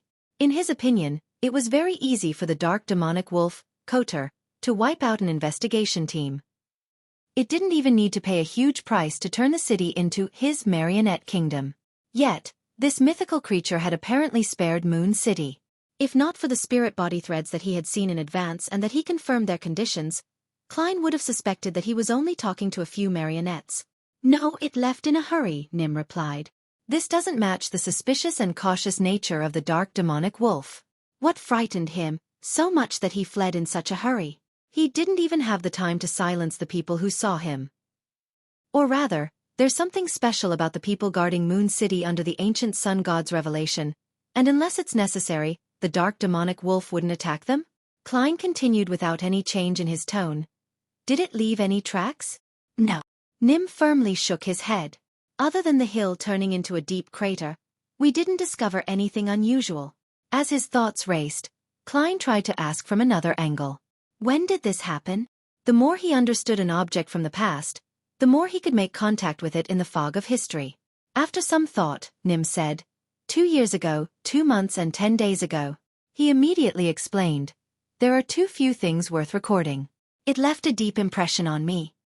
2 years ago, 2 months and 10 days ago. Currently, it's September 8, 1351, and subtracting that time, it would be 28th June 1349. Klein's right hand suddenly trembled slightly. His pupils and his expression were normal, but this was a result of using his clown powers to control them. He remembered very clearly that on June 28, 1349, he had transmigrated. It was the day he became Klein Moretti. It was the day he repeated the luck enhancement ritual and entered Sapphira Castle. The abnormality here, the appearance of the dark demonic wolf, and the hasty departure of this mythical creature were all related to me? A huge wave of emotions surged through his heart. For a moment, he couldn't find an explanation and pretended that nothing had happened. He thought for a moment and asked, did something similar happen in the past 2,000 to 3,000 years? No. Nim gave a clear answer. What about 208 years ago? Did anything special happen? Klein asked. That was the time when Emperor Roselle transmigrated to this world. After hesitating for 2 seconds, Nim said, I can't tell you the answer. I need to go back and read the corresponding records. Thankfully, the information and documents in the past 3 centuries haven't been damaged. At this point, he added, my limited impression tells me that there shouldn't be anything special. If that's the case, then the cause of this anomaly was because I entered the world above the gray fog and bound Sapphira Castle to myself? Klein nodded slightly and didn't ask further. He simply said, tell me where the crater is. By the time the high priest Nim gave an answer, the mushrooms that the residents of Moon City had grilled could be eaten. Some of them took a small bite of the white mushrooms and were scalded by the milk inside. They couldn't bear to spit it out. Some chewed repeatedly, reminiscing over the faint sweetness. Some of them couldn't stop eating at all. Nim was taken aback by what he saw, as though he couldn't believe that these people were from Moon City. Every one of them was showing the conflicted looks of having cravings and being satisfied. Their expressions looked twisted, but they were brimming with pure joy. High Priest, try it as well. Russ, whose eyes were very close to each other, handed a mushroom covered in golden spots that emitted a unique and sweet fragrance to Nim. After hesitating for a moment, Nim carefully used the magnifying glass to take a look before taking the mushroom and stuffing it into his mouth. In the next second, his expression changed slightly as he slowly closed his eyes. He had a taste of something similar from some mutated tree roots, but it wasn't as pure or memorable. After an unknown period of time, he looked at the indifferent Gairman Sparrow and said with an abnormally sincere tone, Your Excellency, we would like to listen to Mr. Fool's teachings. I haven't had the time to make it up yet. However, as I'm getting closer and closer to being an angel, the corresponding matters should be prioritized. The anchors need to be prepared in advance. As his thoughts raced, Klein recalled what he had said when he had tricked. No, come up with to reform the believers of Sea God. His expression quickly turned solemn as he raised his right hand and grabbed at the void. He pulled out a cross covered in bronze and sharp spikes. Following that, he pressed his right thumb onto a thorn, letting the blood enter the unshadowed crucifix. The bronze-green surface of the unshadowed crucifix quickly peeled off, revealing a body made of pure sunlight. God said. Klein opened his mouth and said in a low voice as he raised the resplendent cross in his hand a lot higher. Warm and bright light surged out like a tidal wave, instantly filling the surrounding area. The darkness and discomfort accumulated in the bodies of Nim, Russ, and company began to rapidly melt away. It was as if their bodies were being cleansed. They were in a daze when they heard the oracle, who was holding the resplendent cross and covered in holy radiance, solemnly say, God said, First commandment, Thou shalt not sacrifice unto me living human sacrifices. Second commandment, Thou shalt not use my name in vain.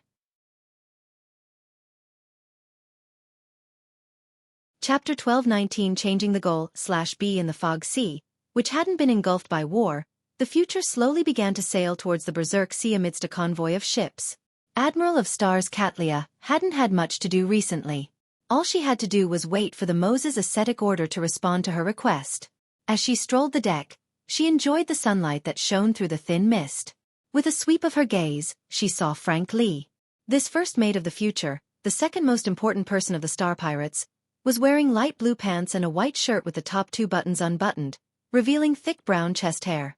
He was like a humanoid giant bear. He stood at the bow of the boat, looking into the distance. It was unknown what he was thinking, but he looked rather down.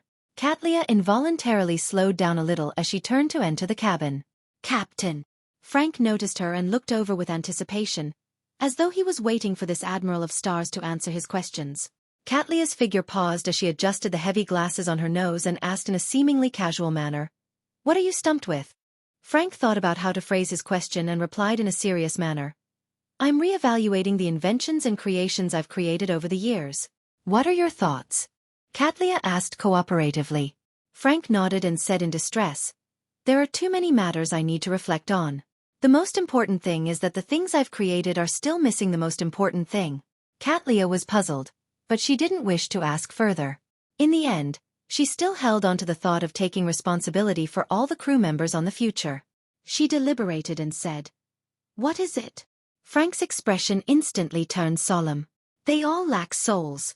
It's a good thing that Malt, grapes and mushrooms don't have souls.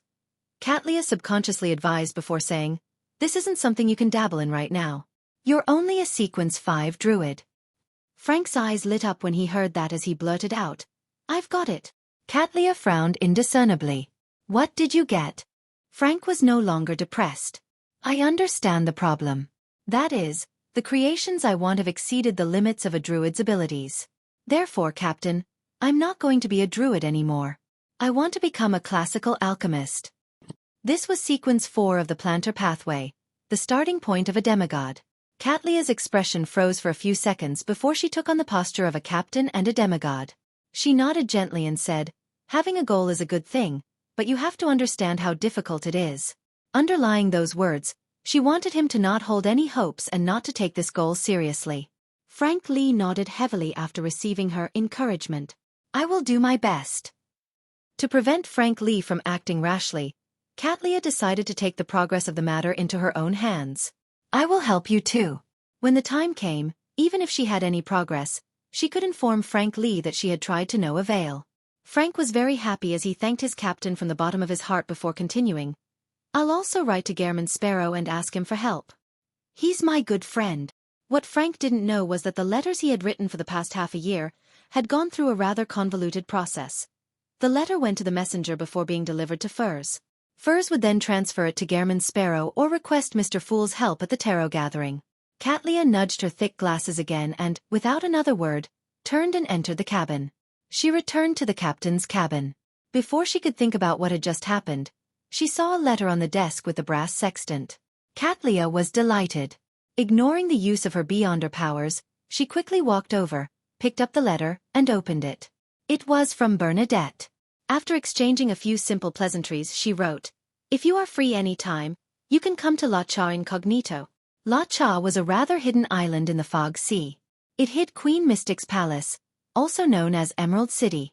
Katlia repeated the sentence a few times before the corners of her mouth curled up involuntarily. Backlund, Westborough. Within the Odora family's villa, Emlyn White once again met the middle-aged, gentlemanly sanguine Baron, Cosme Odora. What did Lord Nibs say? Emlyn controlled his emotions, trying his best to appear less eager. Cosme looked at Emlyn's bright red eyes and said, "He only wanted me to tell you that the entire sanguine race doesn't have any excess Earl Beyonder characteristics. You can only wait for the present Earls to die of old age or accidents, leaving behind their inheritance." Compared to humans, the sanguine had a long lifespan. Even without a noble title, ordinary ones could live about 300 years old. Under such circumstances, they could slowly accumulate and occupy every level, preventing any excess in Beyonder characteristics. Therefore, it wasn't easy for ordinary ones to advance to Baron or become a Viscount. They either waited for the existing nobles to die, or they would obtain it from external sources. Otherwise, they would have to make sufficient contributions and receive the precious inheritance. Compared to the first two sequences, it was even more difficult for a Viscount to become an Earl. This was because being a sanguine Earl meant being a demigod, and he could easily live for more than 1,000 years. Those Viscounts' descendants had to pass generations before they could wait for a chance of an Earl's passing. And it was precisely because of this that, as long as there was a vacancy in the Earl position, it would immediately be distributed and not in stock. For Baron and Viscount characteristics, they existed in the Sanguine's treasury in the form of Beyonder ingredients and sealed artifacts, but the numbers were few and far between.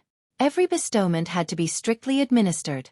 There really weren't any spare Earl characteristics. This answer was within Emlyn's expectations. He looked at Baron Cosme and nodded slightly.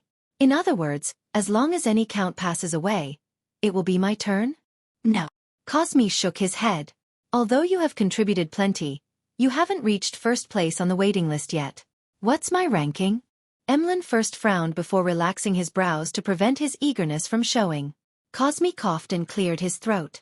12th. This might not even happen when the apocalypse arrives. Since the ancestor has given me the important task of saving the race, why didn't she arrange all these matters? My Scarlet Scholar potion has been digested for months.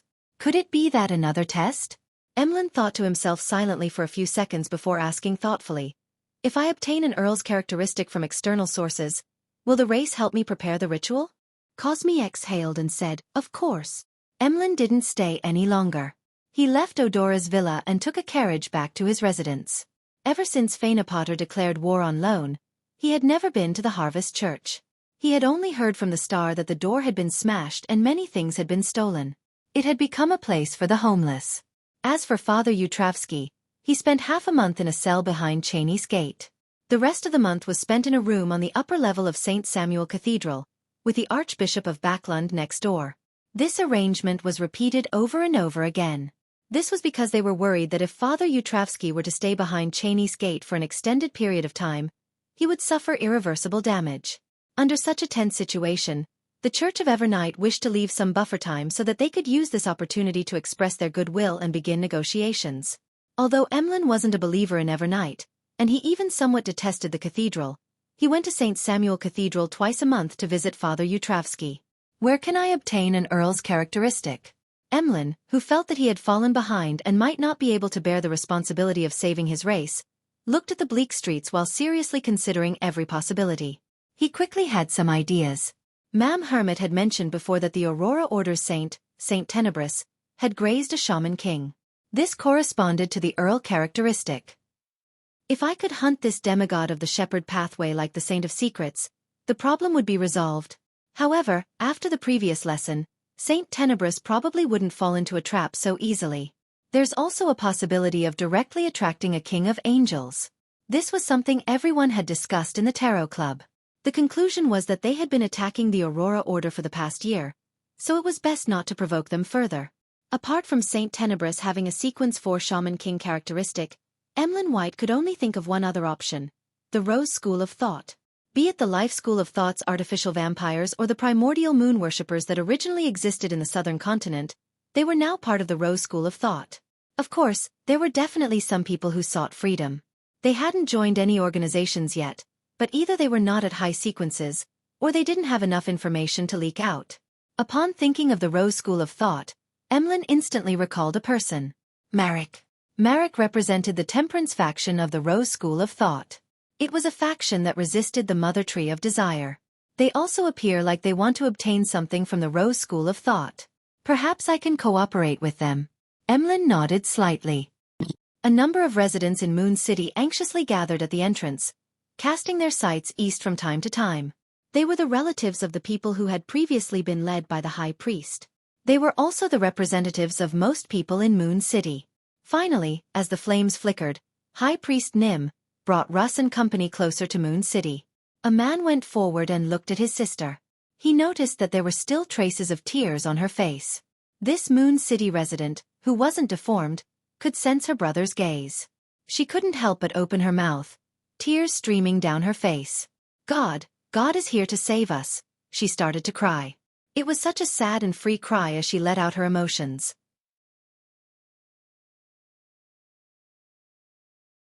Chapter 1228 Curtain. God is here to save us. The words spoken in a sob-filled voice echoed at the entrance of Moon City, causing the residents who were waiting to fall into a trance. At the edges of the grayish-white fog, a fire quietly burned.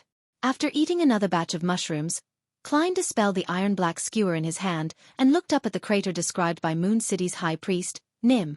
He then reached out with his right hand and gently pulled, dragging himself out from 15 minutes ago. After exchanging looks, Klein's true form rapidly vanished and entered the fog of history.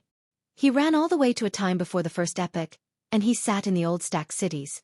His historical projection stood up and snapped his fingers repeatedly, flashing through the crimson flames as he headed for his destination. When the crater that was once a hill was almost right in front of him, he stopped. He cautiously extended his right palm and pulled Kona's Kilgore out of the void.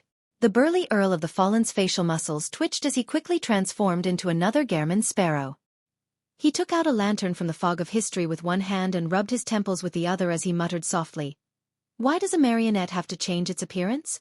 There's no one else here. I can't develop OCD. A few seconds later, the marionette's projection carried a lantern that emitted faint yellow light as it walked towards the crater not far away. As the light flickered, Klein saw his target location and realized that it wasn't too deep. The difference between the bottom and the ground wasn't more than 2 meters. Of course, compared to the original hill, this change was indeed huge. Inside the crater, the soil was smooth, and there were a few rocks in it. There were many twisted mutated plants around it whose species were difficult to distinguish. It looked no different from other places. After observing for a while, Klein, who had stealthily activated Spirit Body Threads and Spirit Body Threads vision, slowly entered the crater, planning on following his pre-planned route and reassessing everything worth paying attention to. As he walked, he frowned slightly and let out an exclamation. He realized that his thoughts had turned sluggish, but it didn't affect his thinking. It was as if he had slept too much and had just woken up, having a heavy head with insufficiently active thoughts. This was a situation that a person would occasionally experience. Beyonders of the other pathways might not be able to detect it, but as a demigod of the seer pathway, Klein could clearly sense something amiss. If it were any deeper, it would be close to the effect when a marionettist controls spirit body threads. The influence left behind by dark demonic wolf Koter? That's not right. If he didn't mean to leave it behind, it means that he showed his complete mythical creature form back then. That would have resulted in Moon City's investigation team in breaking down and losing control. If he had intentionally left it behind, what would be the purpose? Telling others that he was here? Klein circled the area in puzzlement, but he didn't discover any anomalies.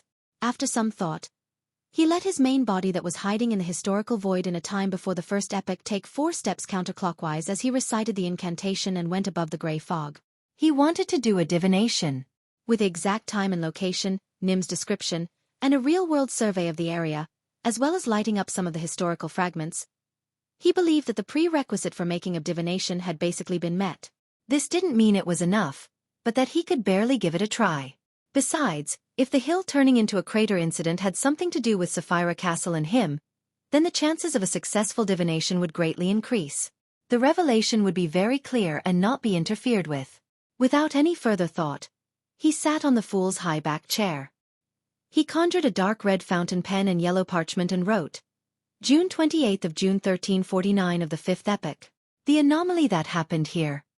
He put down the fountain pen and grabbed with his left hand. He pulled out a handful of crater soil from the fog of history to use it as a medium for divination. With one hand holding the soil and the other holding the parchment, he leaned back in his chair and recited the divination statement 7 times. Then, with the help of cogitation, he fell asleep. In the hazy dream world, Klein saw the grayish-white solidified fog. He saw the hill that was tens of meters high, and the twisted vegetation around it. A few seconds later, the fog began to churn and rapidly vomited a black shadow. The black shadow was like a huge velvet curtain, madly absorbing all the light around it. Its translucency increased as it completely enveloped the hill. Following that, the hill vanished without a trace, leaving behind only a crater. The strange plants at the edge of the crater were also suddenly covered, and had black illusory spirit body threads that extended towards different parts of the black curtain. The curtain became more and more transparent and illusory until it reached a point where one couldn't see it with the naked eye. If not for the fact that he had spirit body threads vision to observe the reality of the scene, Klein wouldn't have been able to discover that the curtain had covered the crater's surface. The scene flashed, and the dreamscape twisted to reveal a new scene. Moon City's 5-man patrol team approached and discovered that a crater had replaced the hill that had vanished. They stopped in their tracks and left the area without hesitation. They didn't rashly investigate. After an unknown period of time, a gigantic figure suddenly appeared in another direction. It was a demonic wolf covered in dark fur with 8 legs. It was about 4 to 5 meters tall. The demonic wolf had a tuft of short, grayish-white fur on its forehead. Its pure black pupils covered at least 3/4 of the space of its eyes. It was none other than the dark demonic wolf, Koter. The dark demonic wolf raised his head and opened his mouth, as though he was screaming, but nothing happened. In the next second, a figure appeared in front of him. It was another him. The dark demonic wolf's historical projection did a simple step with his 8 legs and he instantly arrived beside the crater. After Heap surveyed the area, Heap carefully lowered his head and picked up the completely transparent curtain that had made the entire hill disappear. The curtain suddenly came alive as it rapidly contracted and spun. It wrapped around the black demonic wolf as if it was adding half a black translucent piece of clothing to him. The dark demonic wolf trembled slightly, as if it had become a clothed marionette in 2 to 3 seconds. However, this was only a historical void projection. The next breath didn't happen as the main body stopped maintaining the projection. The curtain lost its support as it instantly collapsed and lay spread out on the ground. Dark demonic wolf Koter didn't give up. He occasionally transformed the monsters around him into marionettes or summoned historical projections, allowing them to go forward again and again, experiencing all kinds of failures. However, in the end, his newest batch of marionettes still managed to pick up and control the curtain. The entire process was silent, as though it was a mime act.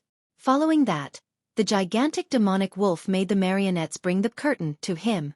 At that moment, the grayish-white fog around him churned again, forming a vortex that was comparable to a hill. The vortex emitted an invisible suction force, causing the strange curtain and dark demonic wolf coater to be thrown towards it at the same time. Such a scene caused a substantial ripple to appear in the dreamscape. Countless points of light appeared, making it difficult for him to see the specific details. When everything returned to normal, dark demonic wolf coater draped the transparent curtain around him and rapidly flew away from the solidified fog. And at that moment, the Moon City investigation team arrived and saw the ancient subsidiary god leave. Koter glanced at them, but he didn't stop, vanishing into the darkness. At this point, the scene shattered and the dream ended. Klein woke up. He sat up straight and tapped the edge of the long mottled table with his fingers as he silently muttered, "It's not that there weren't any anomalies before I arrived. More likely it is that the guards from Moon City didn't discover it. After all, the fog extends outwards to an unknown limit. What's that curtain that was spat out by the grayish-white fog? It can cover a hill when it's large, turning it into a crater, as though by magic.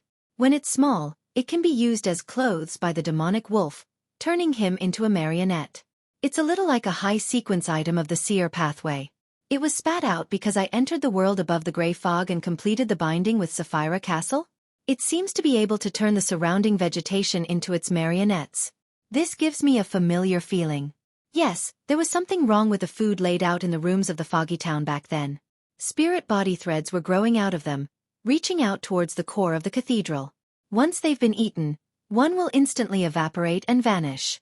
Yes, they end up hanging in the cathedral and becoming a marionette. In other words, once one reaches the level of miracle invoker or attendant of mysteries, one can make plants or objects with spirituality grow spirit body threads, so as to turn them into marionettes? Is that curtain the beyonder characteristics of a miracle invoker or attendant of mysteries? Judging from the dark demonic wolf's performance, it might very well be the latter. This is the reason why one attendant of mysteries characteristic has been missing for a long period of time. There were only clues, but no one could find it? Before Sapphira Castle had an owner, the grayish-white fog unconsciously attracted the high-sequence characteristics of the three pathways across space and accommodated them? What is it trying to do? That suction force is really very strong. It frightened even dark demonic wolf Koter. He didn't even stop, only having thoughts of escaping. What was he suspecting? What was he afraid of? After some analysis, there was a look of excitement on his face. If he could successfully hunt down an angel like the dark demonic wolf, it would be an unparalleled harvest. Of course, the dark demonic wolf, who now had the curtain, was much harder to deal with than before. This matter had greatly reduced his confidence in succeeding. As his thoughts raced, he suddenly recalled something. From the timing of these sequence of events, the dark demonic wolf clearly had the curtain by the time he arrived in the northern city ruins, Noise. He turned the entire city into marionettes and created a marionette city. It wasn't to settle down, nor was it to accumulate helpers. It was to prepare the ritual for attendant of mysteries.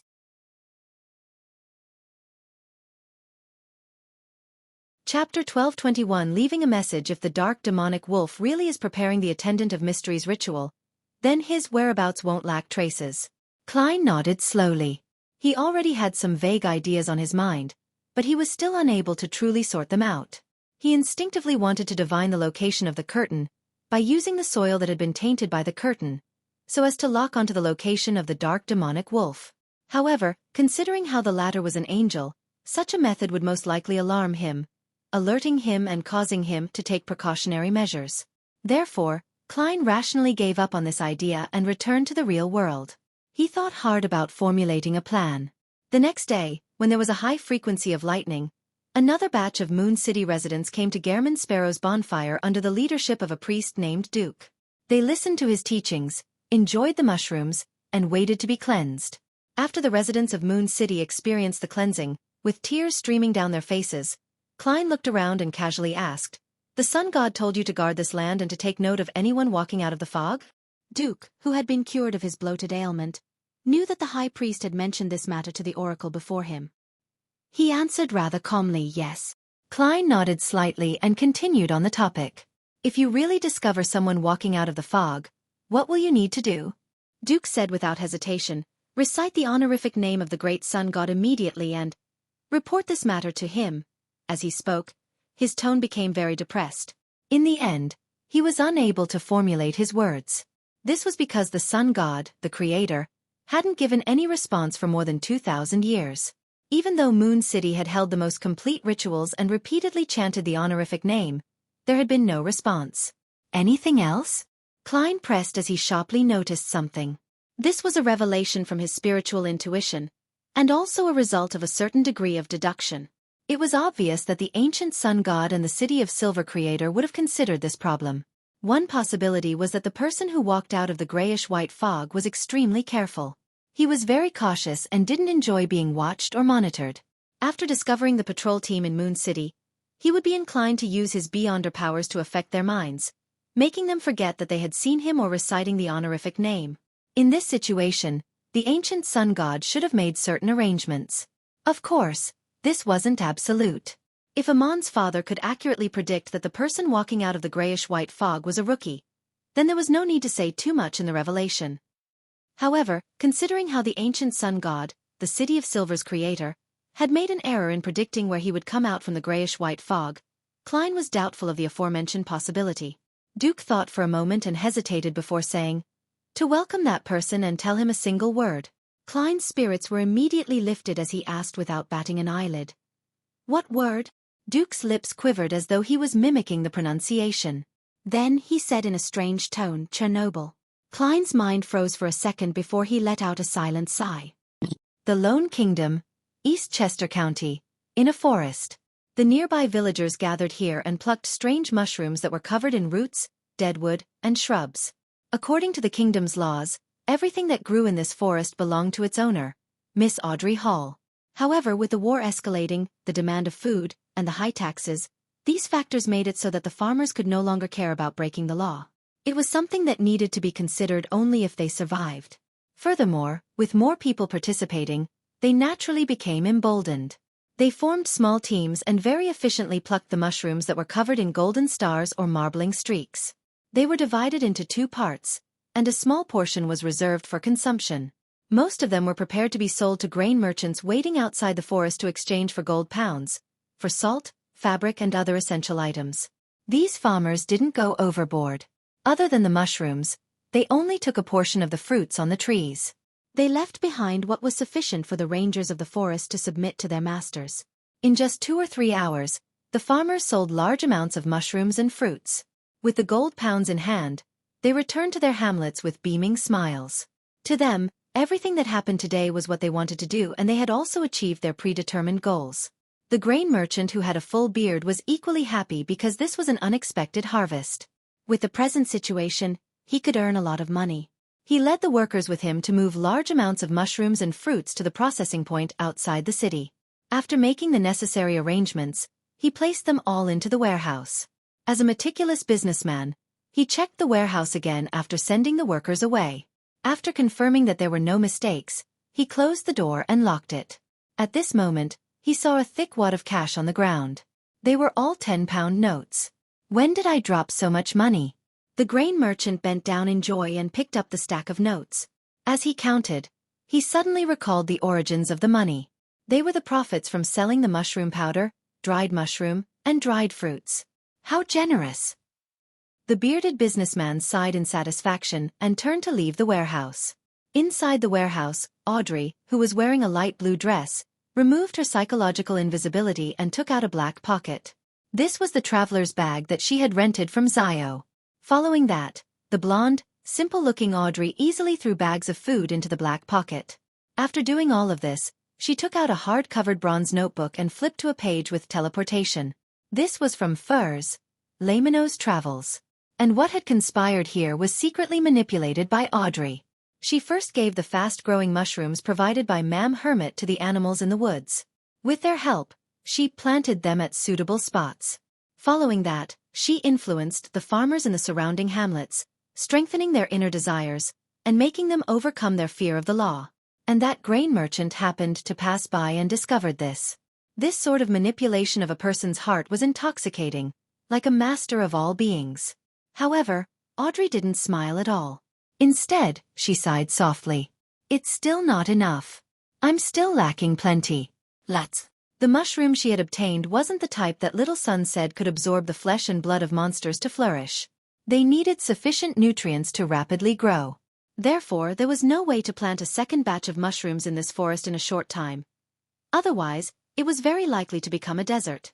Staring at the empty cloth bags that had been emptied out, Audrey's green eyes flashed. She couldn't help but think, a large amount of food is concentrated at the church, the royal family, the military, the government, the nobles, and the businessmen. There are also some from Faysac, Intis, and Fainapotter, but who knows how many times I'll have to move them with only traveler's bag. Manipulating the nobles, businessmen, and military personnel is very dangerous. I might be discovered if I'm not careful.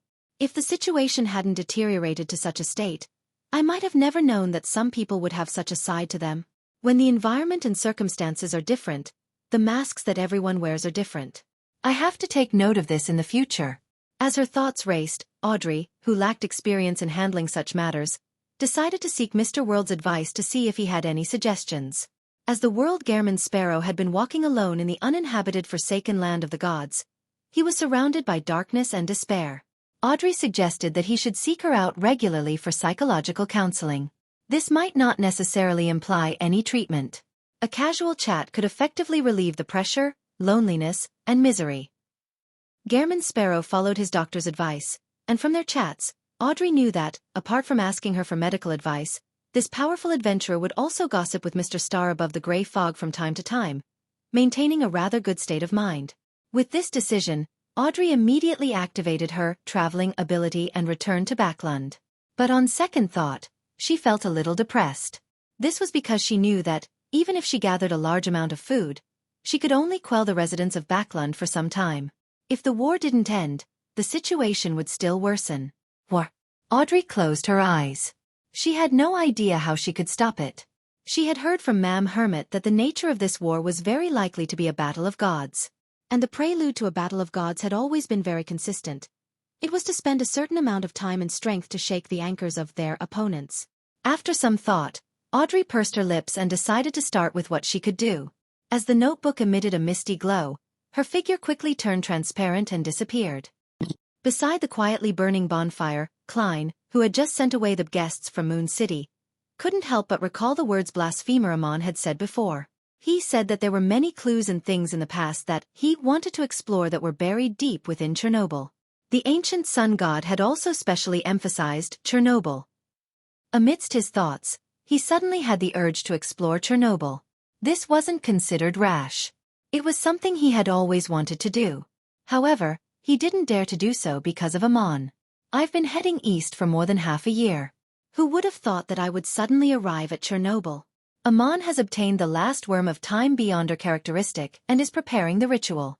It's impossible for his true body to still be in Chernobyl. Yes, he is a very patient king of angels. Perhaps, his avatars have been waiting in Chernobyl all this time. After analyzing the present situation, Klein decided to let a projection from the historical void make an attempt. In any case, he would never head there directly with his actual body. After making up his mind, Klein went above the grey fog to do a divination.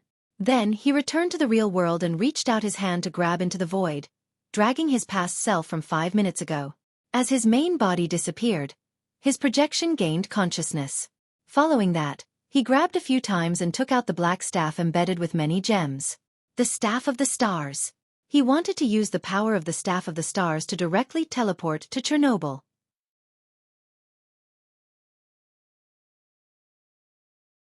Chapter 1222 Research Facility /B. When he held the Staff of the Stars, Klein pulled out a gold coin out of thin air with his other hand and flicked it.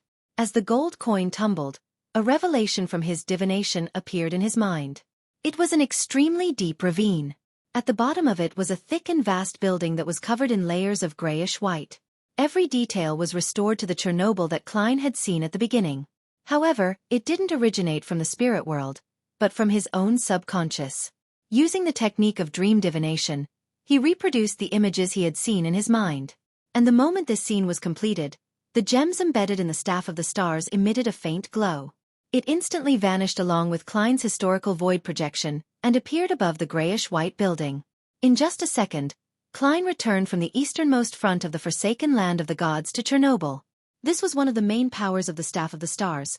If the corresponding scene that surfaced in the mind of the wielder still existed in the real world, then the Staff of the Stars could allow them to cross all obstacles and distances, directly descending to their desired destination.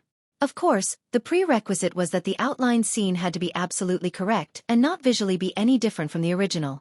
The reason why he chose the deep ravine where Chernobyl was located, and not the grayish-yellow fog, was because he knew that the giant king's youngest son, the god of glory Bladel, had perished after being freed from the curse. The area would definitely experience major changes, and the only thing that wasn't affected was the mysterious Chernobyl, which was valued by the ancient sun god and Amon. This also didn't mean that the deep ravine and grayish-white building wouldn't have any visible changes. In fact, Klein had already prepared himself for the failure of his teleportation attempt. After all, the person performing it was fake, and the item in his hand was also fake. It wouldn't be a pity if he lost it. In midair, Klein, with the Staff of the Stars in his hand, didn't even have time to examine his surroundings when his entire body suddenly sank and plummeted downwards. He didn't wear creeping hunger, nor did he transform into an avian creature. He was currently unable to fly. Therefore, even though the demigods of the seer pathway were bizarre and terrifying, they actually had a human side to them. As his thoughts raced, a beyonder power appeared in his mind. Following that, the Staff of the Stars lit up with different colors, causing the surroundings to be filled with violent winds. The wind swirled around him, causing his black trench coat to flap and his body to slowly descend. During this process, Klein's right hand trembled, allowing the Staff of the Stars' historical projection to return to its normal location, doing so to prevent accidents from happening to him because of him imagining certain scenes. Right on the heels of that, his left hand pressed down on the half-top hat on his head. Just as the lightning in the sky was about to pass, he pulled out a lantern from the void. Under the dim yellow light of the lantern, Klein stepped firmly onto the ground beneath the deep ravine with his buckle-less leather shoes. The endless darkness around him seemed to contain monsters. He was standing in front of the grayish-white Chernobyl which was formed in layers. Under the synchronized effects of the lightning and the lantern in his hand, Klein quickly discovered a situation. There was no door to this thick and vast grayish-white building. Every place is sealed. I remember that the ancient sun god had opened an illusory crack on the grayish-white wall before coming out. As if in thought, Klein found the spot in his memories and began chanting the honorific name of the fool. At the easternmost front of the forsaken land of the gods, by the solidified fog near Moon City, Klein, who was hiding in the historical void, immediately entered Sapphira Castle. With the help of the prayer light, he used his true vision to scan the situation at Chernobyl. In the deep ravine and desolate plains with remnant grayish-yellow fog, there wasn't a single Amon present. As for Chernobyl itself, even with the true vision provided by Sapphira Castle, it wasn't enough for him to clearly see what was going on inside. Underneath the layers and layers of grayish-white, there appeared to be absolute nothingness, a space without any color. Indeed, it's not simple. As expected of the place where the ancient sun god, the City of Silver's creator, walked out of. After sighing inwardly, he quickly left Sapphira Castle and returned to the historical fragment from before the first epoch. Klein, who was standing outside of Chernobyl, regained consciousness. He reached out his hand and took out Laymanow's Travels. He quickly flipped to one of the pages and prepared to use the door-opening power of an apprentice. Such an action was actually a little rash for him, but considering that this was just a projection in the historical void, he felt that there weren't any problems with that. The Beyonders of the Seer pathway are indeed both cautious and reckless at the same time. They're careful when making preparations, but reckless after making preparations. They show traits of caution and recklessness at the same time. As he lampooned himself, Klein silently passed through the obstacle and entered Chernobyl's interior. After door opening repeatedly, he finally left the grayish-white buildings. He saw an ajar heavy metal door in front of him. The metal door wasn't very tall, only about 2.5 meters tall. It was obviously prepared for humans. In front of it, there were 2 pitch-black mocks and 2 machine guns that were more sci-fi than any weapon belonging to this era. These two machine guns looked a little similar to the ones he had seen when he was flipping through some magazines in his previous life. However, he wasn't a fan of such things, so he couldn't be sure. Klein didn't pick them up or attempt to study them. His spiritual intuition told him that the two firearm-like weapons had completely corroded.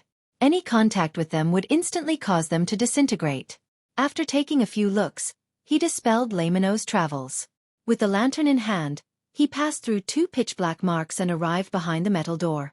There was a wide aisle here, and on both sides were rooms of different sizes. The tables and chairs inside were toppled. Some were fine and others were broken in half. The walls were covered with black streaks. It looks like a research facility. Klein set off from the remnants and overall layout, coming to a preliminary conclusion. There was no need for him to deliberately search for anything. He quickly found a room with a destroyed machine. There were a few pieces of paper on the table that had a yellow tint to it. It seemed like someone had casually placed it there after collecting it. The ancient sun god or Amon.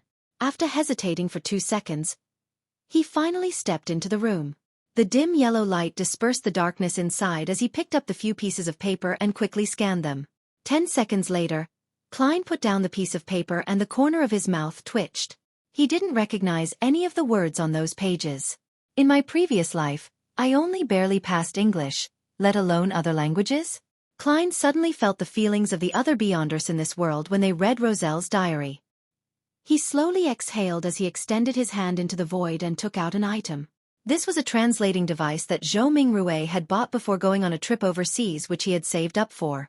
When the luck enhancement ritual was held, it was inside a computer bag by his side. To him, the greatest advantage of this translating device was that it could do offline translations, as long as it didn't exceed the internally stored database. After fiddling with it, he finally understood what the few pages wrote. Research of the appearance of oil in a dried-up oil field. Why would they need to build a research facility in such an unimaginable place for such matters? God, what did they discover deep in the oil field? This is some amazing material. What exactly happened? The doctor turned into a puddle of black oil in front of me. More and more people have turned into oil. This research facility has been sealed from the outside. No one can leave. No one can leave. Mad, they've all gone mad. We're still normal, but our food is almost running out. I seem to be hearing things. There seems to be sounds coming from underground. It's summoning me. He is summoning me. These lines of simple words sent a chill down Klein's spine. He felt as though he was walking towards madness and death. At the same time, a thought naturally came to his mind. The corruption that stems from underground. The cause of all this was the unnecessary experiments involved after the discovery of some strange material in a dried-up oil field? Then the world was destroyed? But if it was a disaster caused by such a coincidence, then there's no reason for me, Emperor Roselle, and the others to obtain items to help us transmigrate ahead of time. Perhaps there are chances amidst inevitability, and in chance there is inevitability? The underground corruption has always been influencing the human world in an unobvious manner. It can intermittently bring about certain mysterious events. Only when the research facility probed deeper was he fully awakened. Klein subconsciously swallowed a mouthful of saliva. With a lantern in hand, he left the room and headed towards the depths of the research facility. He also paid close attention to anything that was worth paying attention to. After walking for nearly a minute, his vision suddenly darkened. More than half of the dim yellow light's radiance was consumed by the area ahead. When he took a closer look, he realized that there was a cliff 2 steps away from him. That portion of the research facility had collapsed into the ground. It was dark and empty, with no end to it. Faintly, he seemed to hear a silent cry. It sounded in his mind from deep underground. This feeling was something Klein had experienced before, from behind the bronze door in the Hall of Truth. He frowned slightly and took a few steps back, prepared to dispel the historical void projection at any moment. At this moment, a palm that was so dry that it only had skin and bones stuck out from the darkness, grabbing onto the edge of the cliff. Then, a figure leaped out and landed in front of him. He was wearing a pointed hat and a classic black robe. He had a monocle on his right eye. It was none other than Angel of Time, Amon. However, this Amon's condition was very abnormal. It was like a skeleton covered in a skin membrane.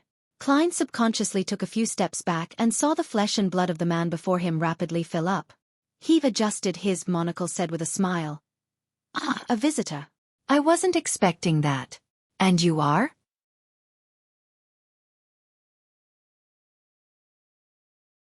Chapter 1223 That Level Who Am I? Just as Klein was about to remove the historical void projection, he was taken aback by Amon's question. He controlled himself and didn't frown. Instead of answering, he asked, "You aren't Amon's true body?" Standing at the edge of the cliff, Amon took a step forward and smiled. "Of course not. You seem to know my true body or my other avatars?" Although the Amon in front of him didn't take any action, the step he took still gave Klein an indescribable pressure. It wasn't easy for him to keep still without retreating, which would betray his cowardice. He grunted and replied in a low voice, "That's why I'm curious as to why you don't know me." "Are you very famous?" said the Amon who had crawled out of the darkness. He then raised his hand and adjusted his crystal monocle on his right eye. This action lasted for a few seconds before it came to an end. As though in thought, Amon muttered, "There are no other me's nearby." "Are there really none, or has the connection been completely severed?" What kind of accident caused this Amon to be independent? "No way, I can't believe this fellow's acts. He is a top-notch swindler." Klein's heart stirred at first before he suppressed his corresponding thoughts and asked, "Why did you crawl out from underground?" Amon's expression returned to normal as he chuckled. "Guess." Be it his actual body or his avatar's, the fact that he has a terrible personality doesn't change. Klein thought to himself and tried to probe with an answer. "You are exploring the secret that lays underground."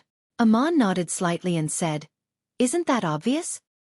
He then half-turned his body and pointed at the darkness beyond the cliff that the light failed to light up. "My father crawled out of here just like I did." "Ah, right. It has a name. You should have heard of it. Chaos Sea." Chaos Sea? The Chaos Sea, one of the 9 spheroids. It is indeed hidden deep underground. Is the corruption behind the bronze door really brought about by it? Previously, I was made aware of this mysticism knowledge through my casual chats with Amon. The ancient sun god was originally a member of this research facility. Then, he fell into the deep depths of the Chaos Sea, only to awaken in the second epoch and crawl out? As he was only an ordinary person back then, based on the law that proximity to the underground increases in danger with higher sequences, he wasn't affected too much. Klein's mind raced as he recalled many matters and came up with various guesses. 3 seconds later, he said in response, "So you took the risk and jumped in to search for the truth of the buried history and the world?" "Something like that." Amon Man pinched the edge of his monocle and said in a self-deprecating tone, "But I didn't do it willingly." "Ah!" Klein used a terse exclamation to express his doubts. Amon smiled and said, "Every single one of me knows that it's very dangerous deep underground. We don't want to go down alone. We have tried many detours, including creating a marionette to replace us. However, we failed to succeed and failed to obtain any feedback. In the end, under the True Body's watch, we held a fair vote. Unfortunately, I was chosen. It's a miracle that Amon hasn't completely gone mad yet. As expected of the god of mischief, internal decisions have to be done in such a way." Klein resisted the urge to lampoon. "And then you jumped down yourself? What else? Let them throw me down?" Amon said as he spread his hands. Having said that, he seemed to finally understand something as he muttered to himself, "The Chaos Sea made me sever ties with my main body and the surrounding avatars? Am I independent?" Independent. Previously, in front of the bronze door of the Hall of Truth, I felt that every cell and every worm of spirit were giving birth to a new consciousness, generating a different form of self. It's very normal for there to be similar changes in Amon's avatar after directly entering the Chaos Sea. An independent Amon avatar should be able to effectively trick Amon's true body. "No, I can't trust him." Klein validated Amon's words using his own experience, but he quickly reminded himself not to trust the god of deceit. He smiled and said, "I suspect you're bluffing." Amon held up the crystal monocle and sized up Klein for a few seconds. "It doesn't matter whether you believe me or not. Even if I want to find a partner, it wouldn't be someone as weak as you." In the era of the 8 Kings of Angels, were you very close to Red Angel Medici? Having made up his mind not to trust the independence of the Amon in front of him, Klein tried asking, "What did you discover in the Chaos Sea?" "Plenty of things. Guess what they are," Amon said with a smile. "You didn't discover anything," Klein said deliberately. Amon shook his head. "The other me's probably think so too. Besides, I haven't been out for a very long time, and I didn't respond. It's logical to believe that I had already been corroded and was digested by Chaos C. Without waiting for Klein's response, Amon continued, Chaos C is very large. It almost fills the core, and goes to a further layer. It's also the only Sapphira that merges the real and the illusory and has an entrance in the real world. The others are either completely illusory and hidden somewhere unknown, or they're definitely real while existing in the real world. I found something very interesting inside. The first blasphemy slate was likely born there, but it was later attracted by some power and left the ground before it was complete. My father might have browsed through that blasphemy slate in the beginning, which is why his condensed into the second blasphemy slate when he perished. This is the origins of the two blasphemy slates. It's no wonder the ancient sun god was so powerful in the late stages of the second epoch. Klein vaguely understood something and subconsciously asked, what's so different about the two blasphemy slates? Amon adjusted the crystal monocle and said, the second blasphemy slate changed some of the sequence names and added content. Those contents contain secrets about transcending sequences. Transcending sequences? Klein's pupils widened slightly. He felt that his long-term guess had been confirmed. Become the creator? Amon smiled and said, more or less, but this description isn't accurate enough. I like to refer to that level as above the sequences. There are also a number of true deities who name it in other ways. Some call it Great Old Ones. Others refer to it as outer deities or cosmos. Cosmos. The moment Klein heard this term, his spiritual intuition began to give crazy warnings. He remembered very clearly that the ascetic leader of the Church of Evernight, Ariana, had told him before that unless he became an angel, he shouldn't attempt to understand the cosmos. Otherwise, just having knowledge of it would bring him great danger. Without any hesitation, Klein, who had been hiding in the historical voids in a time before the first epoch, gave up maintaining the projection. He stood up from the stacked cities of old, and he took 4 steps counterclockwise. Almost at the same time, the violent lightning that streaked across the sky of the forsaken land of the gods calmed down. The endless darkness vanished as well. A gigantic crimson moon covered half the sky. The light on the surface of the crimson moon stretched out as if it was alive. Outside this world, the moon that was revolving around the earth had a crimson sea flowing. It drowned everything, as though it was digesting this huge natural satellite. The blood-colored sea boiled when Klein learned about the news of Great Old Ones, outer deities, and cosmos. They quickly gathered towards the middle, constantly piling together until they formed an indiscernible, blood-red phantom image. This phantom image was many times bigger than the moon. It had countless eyes, and it looked down at the blue planet. It cast its gaze at Klein's main body through the connection that was established the moment he learned about these matters. As the crimson sea receded, many craters appeared on the surface of the moon. From the ground, the moon no longer crimson. It was bright and clear. It had remained the same despite the hundreds of millions of years. Further out in space, the brown star, orange star, scarlet planet, gold planet, and blue planet twinkled like the blinking of eyes. In the fog of history, boils began to emerge from the surface of Klein's body. Each boil had a mutated worm of spirit. They wore the faces of Zhou Mingrue, Klein Moretti, German Sparrow, and Dwayne Dantes. They were trying their best to drill out of his body. Klein's thoughts quickly turned chaotic. His entire spirit body seemed to be torn apart by an invisible blade, but he still forced himself to finish reciting the last sentence of the incantation. The celestial worthy of heaven and earth for blessings. Silently, Klein's spirit body tore through the gray fog and entered Sapphira Castle. The power of the entire space began to boil as it surged forward and enveloped him, melting away wisps of black gas, streams of red light, and boils, severing the invisible connection. Nearly 10 seconds later, the struggling Klein finally regained consciousness. He stood up using the high-back chair as support. Inside Chernobyl, Amon, who was standing at the edge of the cliff, said to himself in a low voice as he adjusted the crystal monocle on his right eye, quite a fast reaction.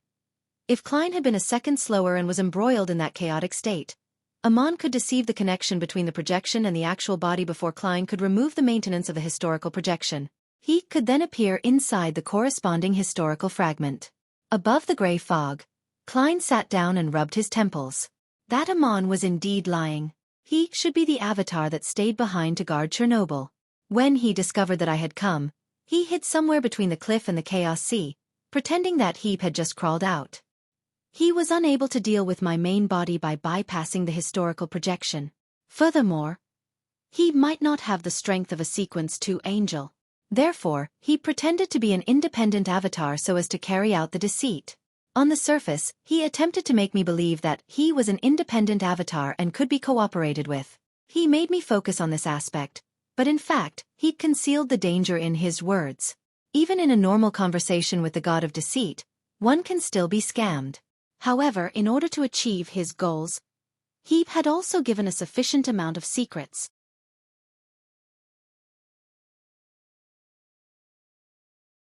Chapter 12:24 Guesses about the Apocalypse Lone Kingdom. Backlund. Furs, who was still sleeping soundly, suddenly woke up from her dream. She subconsciously cast her gaze out the window. She didn't lack similar experiences. Before she became a member of the Tarot Club, she often woke up in the middle of the night due to the curse of the full moon. But today, she didn't feel any familiar pain, but her heart throbbed for some unknown reason. As the curtain had blocked the window, Furs was unable to determine what time it was from the weak light. She subconsciously got out of bed, walked to the window, and drew the curtains. The sunlight that penetrated the thin fog shone into the room, dispersing the accumulated darkness. Furs stood by the window and looked up into the sky with an obvious look of confusion. The sun has already risen, and the crimson moon had long set. Why do I still feel the sensation I have during the curse of the full moon? Furthermore, there were still many days to the full moon. The Intis Republic capital. Trier. One by one, the astronomers who had woken up early, as well as mysticism enthusiasts, as well as the covert beyonders, cast their gazes high into the sky. The layers of evening clouds disappeared, and the huge and bright moon outshone the light of the stars. The moon's color was no longer the usual crimson color. It was white and unusually bright. All who saw it were stunned. This was a moon that they had never seen before. Be it the normal textbooks of human society or books related to mysticism, none of them recorded similar phenomena. Apart from the common new moon, full moon, and the occasional blood moon, the moon had never experienced such changes. At least for the past 1,300 years since the beginning of the fifth epoch, there had been absolutely no such change. At this moment, the onlookers realized that, other than the crimson and blood-red states, the moon had another color. The forsaken land of the gods. The City of Silver. As it was in the afternoon when the frequency of lightning was high, Derek and company noticed the abnormality in the sky. They were used to the familiar lightning and darkness. In just a few seconds, all of that completely disappeared without a trace. The blood-colored circular glow that blotted out half the sky was so obvious. Its massive size illuminated everything to great visibility. The people of the City of Silver who had relatively agile thoughts immediately thought of the description and the corresponding picture of the moon in the general knowledge book. They suddenly had a thought that came to them. Could this be the moon? The crimson moon? We actually saw the crimson moon. Soon, the blood-red colors of the crimson moon in front of them drained inch by inch, revealing its bright and clear body. The City of Silver residents were increasingly at a loss, unsure of what had happened. Having heard Mr. Hanged Man, Miss Justice, and the other members of the Tarot Club talk about the outside world, Derek Berg was even more shocked and surprised than them. This was because there was no such natural phenomenon outside the forsaken land of the gods. A few seconds later, the moon disappeared and the darkness once again engulfed everything. The frequent flashes of lightning became the main source of light. What happened just now? Did you see that red circle? Moon. That's the moon. That's the crimson moon. Is this a sign that we are about to escape our current situation? Our second exploration of the Giant King's court will go very smoothly, and we will open the door that leads to the outside world? Amidst the confusion, most of the residents of the City of Silver subconsciously treated this phenomenon as a good thing, treating it as an auspicious sign for mysticism. Only the chief, Colin Iliad, and the elders of the six-member council like Lovia had serious looks on their faces as they frowned. Above the grayish-white fog, inside the ancient palace. Having gained a general understanding of Amon's scam, Klein instinctively turned his attention back to the secret he had learned. He previously had some guesses about the corresponding content, but when it was truly revealed, he realized that it was even more terrifying and exaggerated than he had imagined. It made him even more hopeless. To be able to successfully attract the attention of the cosmos, this means that most of the secrets that Amon revealed are true. There really is another level above Sequence 0. This should be the level which the ancient sun god was at. However, His condition didn't seem too right. He ended up being stabbed in the back, perished, and divided up. According to what Amon said, using the creator to describe this level isn't accurate enough. He named it as above the sequences. There are also existences who use the term transcending sequences to describe that level, indicating that they have escaped the restrictions of the Beyonder pathway. Deities refer to this level as Great Old Ones, Outer Deities, Cosmos. From this, one can tell that there are two matters. One is the vast universe outside this world. In the boundless cosmos, there are Great Old Ones and Outer Deities, who are existences at the Creator's level. For example, the one who controls the moon. From the looks of it, the brown star and orange star were the original planets. They have changed, making Emperor Roselle unable to recognize them. This is because there are Great Old Ones or Outer Deities entrenched in them, watching our world? The box of the Great Old Ones mutated after being corrupted by the cosmos. Yes, there are most likely more than one Great Old One or Outer Deity. Why are they all surrounding this planet? What are they spying on? They didn't directly invade because there's a power that temporarily keeps them out? Thanks to the 7 deities. Connecting this to the prophecy of the apocalypse in 1368, the 7 deities might not be playing a crucial role in this. They have yet to transcend the sequences. When the true barrier disappears in 1368, the Great Old Ones and the Outer Deities will no longer be obstructed. Then, the apocalypse will descend upon us? Upon thinking of this, the questions that he had accumulated in his mind suddenly flashed through his mind. Why did the Evernight goddess take the risk of bringing about a battle of gods to seize the uniqueness of the death pathway? Why did the 7 deities tacitly acquiesce to having a black emperor? Why did Adam, Amon, and the other kings of angels, after being silent for so many years, step out from behind the scenes in this era? Why were the legacies of the ancient gods from the second epoch appearing one after another? Why was there only one transmigrator released from Sapphira Castle in the first 4 epochs, but 2 in the 5th epoch, a period spanning slightly more than 1,000 years? Few, be they good or bad, everyone is working hard to improve themselves to usher in the apocalypse. The goddess, who is so good at setting things into motion, chose such a risky method because she wanted to transcend the sequences and become a Great Old One? There's only a decade or so left. Time waits for no man. Did she provide me help in secret because she had similar hopes? Adam didn't take action even though he could finish me off twice. Apart from him and me not having any significant grudges, this plays a role in everything? Klein gently rapped the edge of the long mottled table as he muttered softly. The key to becoming a Great Old One or Outer Deity is one of the 9 Sphirot? Looking around the empty Sapphira Castle, Klein sighed and muttered to himself, as for the exact situation, I have to look at the second blasphemy slate to know. Unfortunately, I don't know when I'll have a chance.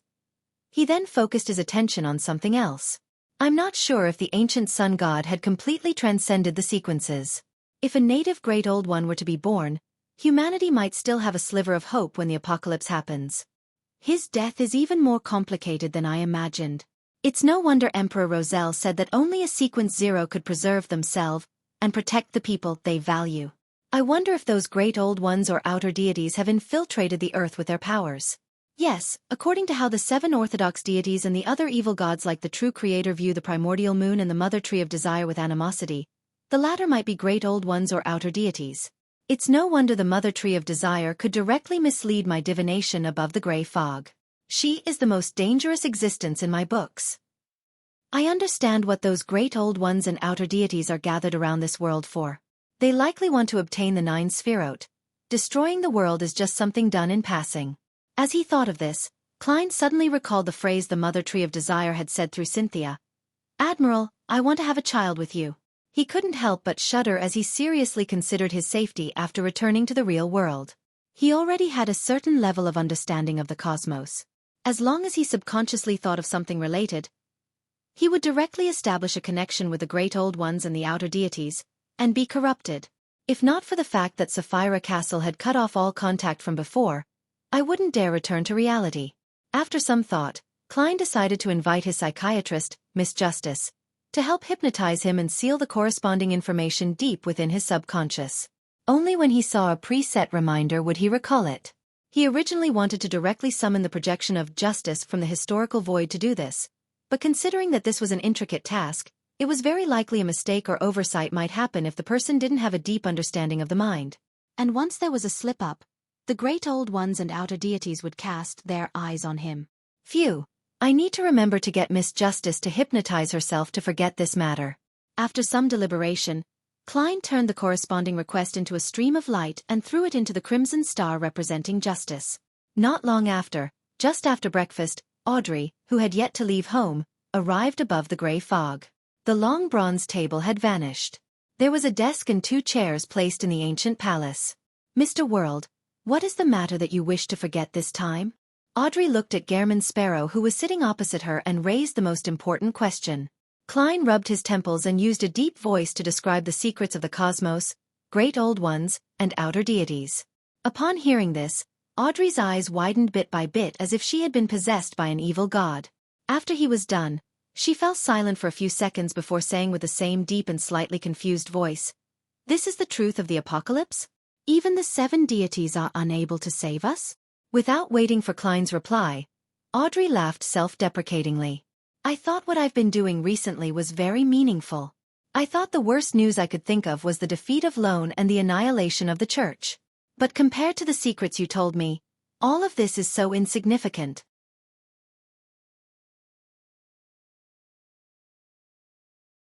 Chapter 12:25 Counseling. When he heard Miss Justice's slightly bleak and confused words, Klein could empathize with her.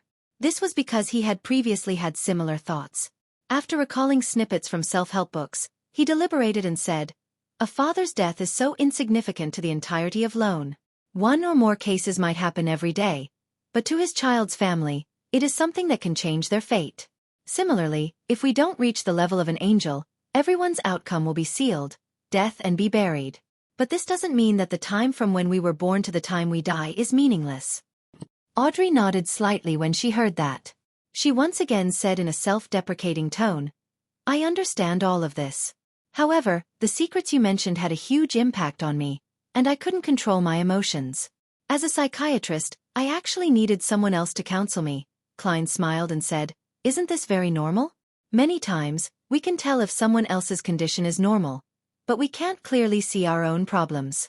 Didn't you mention that you and Susie counsel each other from time to time?" Due to the fact that Dwayne Dantes had seen Susie, the golden retriever, Audrey didn't hide anything related to her during their chats. Audrey nodded gently and said, "Yes, that's right. I've already straightened my thoughts out. I should do what I can and not leave any regrets." She gradually adjusted her mental state. Klein then said, "It's not just a matter of not leaving any regrets. We might be able to add to the forces that resist against the apocalypse. Compared to the whole, this might be trivial, but even the vastest desert is made up of grains of sand. The boundless ocean is also formed by droplets of water. As long as everyone sends out as much light as the heat inside them it might bring some hope. Sends out as much light as the heat inside them." Audrey repeated the key words in Gehrman Sparrow's words softly. "Don't quote me," Klein added with a smile. The corners of Audrey's mouth curled up as she replied with a faint smile. "Could it be something Emperor Roselle said?" "That I don't know. I have to endure a strong sense of shame when flipping through his quotations. I hadn't finished reading it all this time." Klein didn't give an affirmative answer, nor did he deny it. Instead, he said, "Start hypnotizing me. Let me forget things related to the cosmos, and only remember the corresponding reminder. A little while longer. I would like your advice on something." Audrey openly made a request. She took this opportunity to recount what she had been doing recently, as well as the difficulties and perplexities she had encountered. "Mr. World, what suggestions do you have? What should I do to lessen the suffering of the people of Backland before the war ends?" As for stopping the war, although she wanted to, she knew that she didn't have the ability to do so. At the same time, she also understood that even Mr. World wouldn't be able to do it. Even if Mr. Fool personally intervened, he would at most be able to turn the situation around. There was no way to stop the war. After all, this world war was essentially a battle between deities. After hesitating for a few seconds, Klein calmly said, "Although the spectator pathway tries to act behind the scenes as much as possible, and although I always keep the words caution and carefulness in my mind for everything I do, and try not to put myself in a dangerous situation." When he said this, Audrey subconsciously thought to herself, from the various rumors at sea, the descriptions of Furs and the others, and the demigod battle I witnessed, I really can't see the caution and carefulness. There's only dominance and radicalism. To be able to do those things and survive on strength alone is indeed not enough. Seeing that Miss Justice was listening seriously with her green eyes filled with attentiveness, he continued, in this world, nothing can be easily resolved without taking risks. Sometimes, I do something with the thought that death is a possibility. The muttering in Audrey's heart stopped. She fell silent for a while before slowly saying, I understand what you mean. There are many times when you can't do what you want while ensuring absolute safety. You can only choose one of them. Klein nodded and decided to let Miss Justice understand the reality of this world better, so as to prevent her from being overly idealistic when she did things. The method you mentioned just now is the most feasible, with the least risks. The people who can help the people of Backland are the nobles, churches, businessmen, and the royal family. Why don't we rob Faysac, Intis, and the Fainapotter army of their food? Audrey subconsciously asked. Klein calmly said, this is because the three armies have already entered the Lone Kingdom's borders. Even if you can escape a demigod's notice and successfully snatch the food, they will not collapse. They will definitely snatch the food from the surrounding people for sustenance. The effects will not be significant in the short term. As for the long term, we might not have the luxury of time to wait that long. When that happened, it was obvious to Audrey who would be the true victims.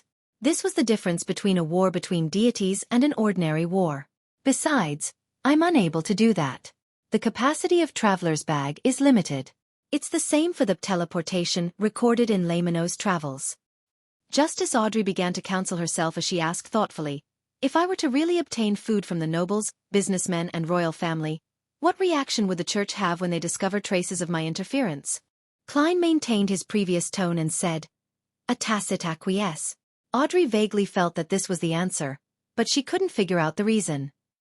Klein continued, believers are the anchors of the deities. One believer is an anchor point. In this aspect, there is no difference between a noble and a poor person.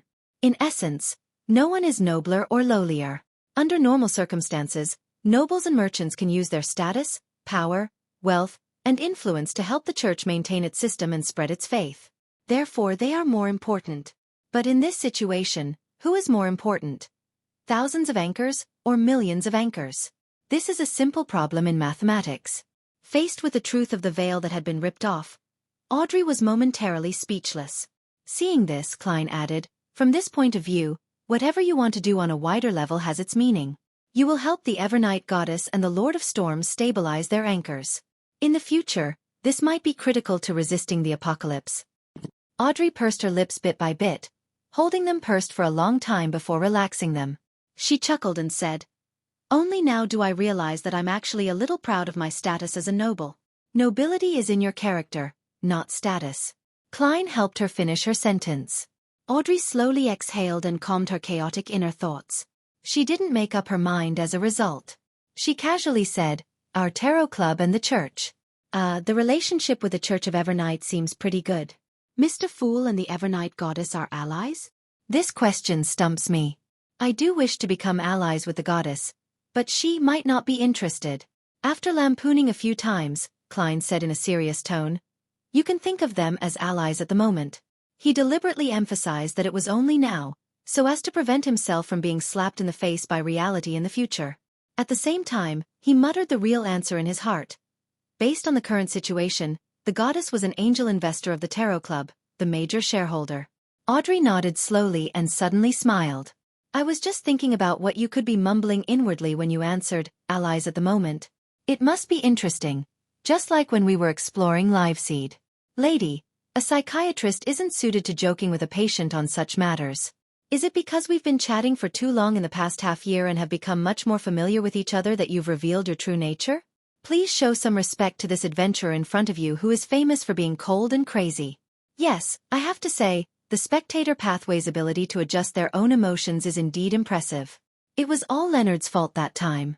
Klein was first taken aback before he pretended that nothing had happened as he leaned back into his chair.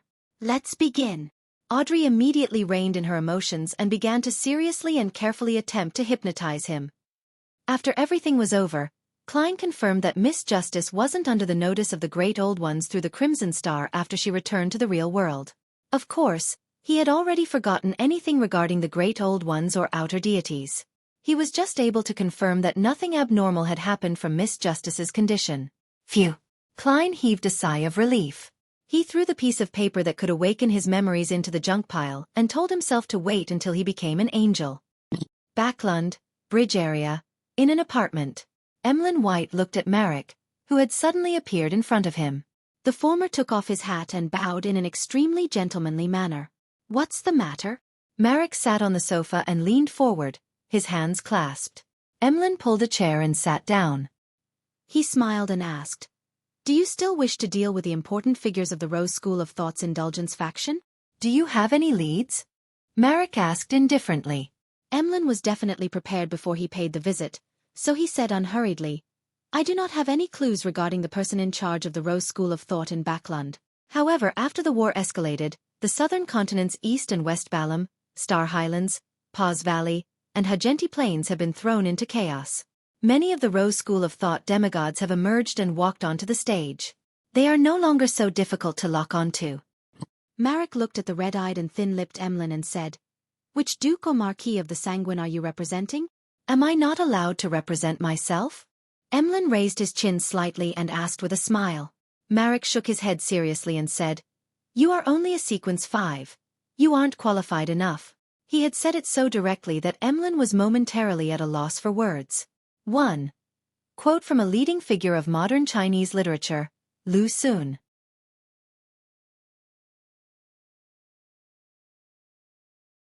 Chapter 12:26 Handing out mushrooms. Emlyn maintained his smile and calmed himself down before responding, "I can find helpers of a sufficient level."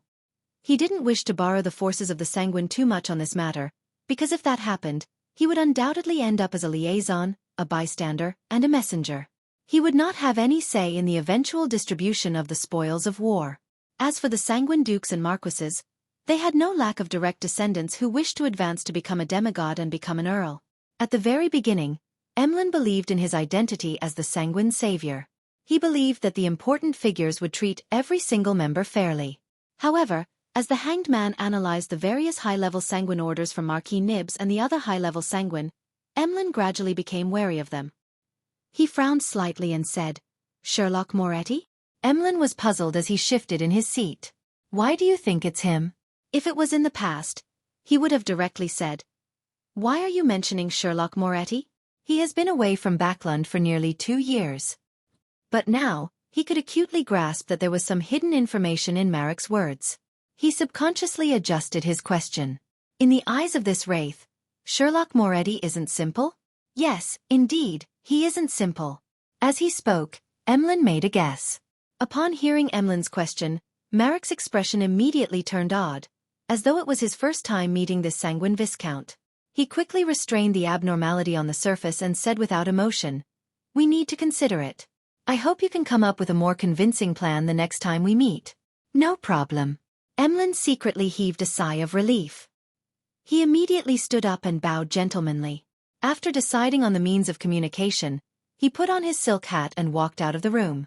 As he returned to his residence, Emlyn couldn't help but run through his initial plan.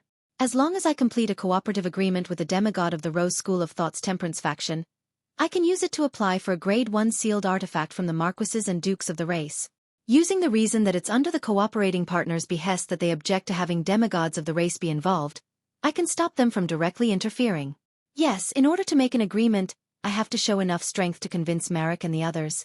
I can only commission the mission at the Tarot Club to see if Ma'am Hermit, Miss Justice, and Mr. Hanged Man are willing to accept the commission. Miss Magician can also be considered. She can summon the projection of Gehrman Sparrow. The biggest problem now is that I can't provide enough compensation. I can only try to make an advance or a promise. Once I become an earl, I'll return the payment one by one. With this in mind, Emlyn suddenly felt thankful that he had joined the Tarot Club. This was the only organization he knew that could use a future promise to exchange for current material goods.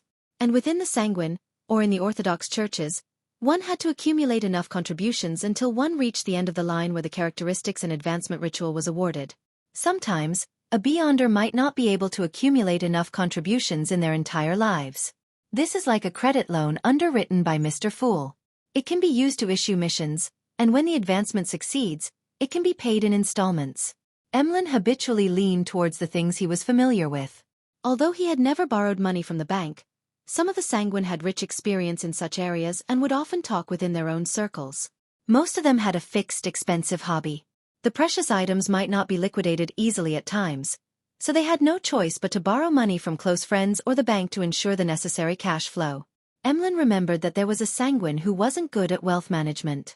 He relied solely on his profession as a doctor to earn money. When he took a fancy to a precious piece of art, he bought it using a loan from the Backlund Bank. After that, he couldn't bear to pledge his property up for the mortgage. Exploiting his long life, he spent 200 years repaying the debt. Of course, in name, his father had died, and the son took over the debt. When the son died, the grandson took over the debt. Emlyn's evaluation of this was very honest. Northborough in Backlund. Outside St. Samuel Cathedral.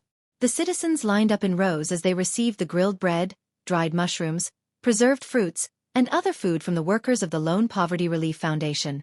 Their lines extended from the main entrance of the cathedral all the way to the square and circled it several times. At a glance, it was densely packed with people. Audrey stood on the steps behind Melissa and took in everything. She saw the pale faces of the citizens, their eyes filled with longing. Seeing a mother holding a baby in her arms, she anxiously coaxed the child while eagerly observing the line in front of her that didn't seem to shorten. She saw many people dressed in bright clothes, formal suits, and long skirts. Some of them pressed down their hats and wore veils, as if they didn't want the people around them to recognize them. At times, some people didn't want to keep order and were dragged out by the priests and policemen who were helping to maintain the order. They were thrown to the back of the lines. As food was delivered, the cloth bags piled behind the long tables slowly dwindled until there was none. Finally, all the food had been distributed, but the long line had only been reduced by half.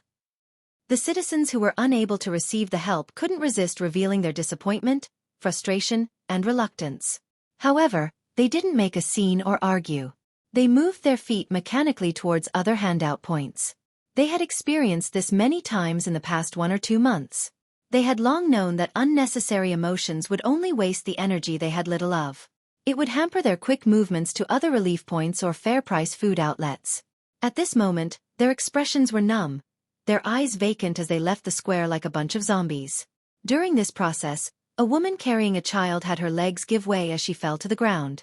Her child started wailing loudly, his voice laced with pain. As he cried, the child sobbed and said, "Mommy, I'm so hungry. There'll be food soon. There'll be food soon. There's food at Memorial Square." The woman carried the child and patted his back. Tears streamed down her face as she spoke. Upon seeing this scene, Audrey was just about to say something when she saw Melissa take out a plate of food from a wooden crate under a long table and run towards the mother and son. "I didn't see it just now. There's still one more." Melissa crouched down and handed the bread, dried mushrooms, and preserved fruit over. Then she explained in a soft voice, afraid that it would cause a dispute among the citizens. The rest of the food was actually prepared for the foundation staff who had been busy all this while. The portion that Melissa had given them was hers. The woman took the food and handed it to the child as she said repeatedly, "Thank you, thank you." The child hugged the food tightly and mimicked his mother in his nascent voice, "Thank you, thank you." Audrey subconsciously looked around and noticed that the church's priests, most of the police, as well as the Nighthawks who were mixed among the people to secretly prevent any accidents, were all showing sympathy, pity, and sadness. After the citizens had left, Audrey picked up her own set of food and handed it to Melissa. "You deserve it." Melissa looked at Miss Hall before her and shook her head. "I gave my own share. Miss Hall, don't worry. I'll have food when I get home. My brother is a civil servant." With a faint smile, Audrey stuffed the grilled bread, dried mushrooms, and preserved fruits into Melissa's hands. "You don't have to worry about me. My family has prepared snacks for me when I'm out busying myself." As she spoke, she took a wooden box from her personal maidservant, Annie, and opened it for Melissa to see. The wooden box contained exquisite cucumber sandwiches, cream muffins, and a small carrot cake. A look of astonishment appeared on Melissa's face. She stared at the snacks for a few seconds before looking up at Miss Audrey Hall. She immediately lowered her head and, without saying a word, she ate the grilled bread and water that St. Samuel Cathedral had prepared. As if petrified by her gaze, Audrey held the wooden box and stood rooted to the ground. For a few seconds, she didn't move and only pursed her lips tightly. After the 5th batch of residents from Moon City received cleansing and treatment and enjoyed the magical mushrooms, this ancient city became a believer of the Fool without any resistance. It welcomed the saint and oracle, Gehrman Sparrow, into the city. With that, Klein held a large mass and used the unshadowed crucifix and the life's cane to heal the remaining Moon City residents. High Priest Nim, who had finished his quarantine, came out and respectfully asked at the end of the mass, "Oracle, what is the complete honorific name of the mighty Lord?" Klein looked around and said solemnly with his face tightened, "The Fool that doesn't belong to this era." After giving out the honorific name, he specially emphasized, "Don't chant the complete honorific name in normal times. Do so only when important matters arise. Otherwise, as Mr. Fool, he would suffer a mental breakdown from all the phone calls from work." Nim wasn't surprised at all, because the ancient sun god was the same. After some thought, he asked, "What are the requirements for the ritual of the Lord?" Klein said confidently like a charlatan, "God says, 8th commandment. Serve me with your heart, not with your offerings. The most important thing for a ritual is to be pious. There are no other requirements. It can be very simple. After all, the Lord does not care one."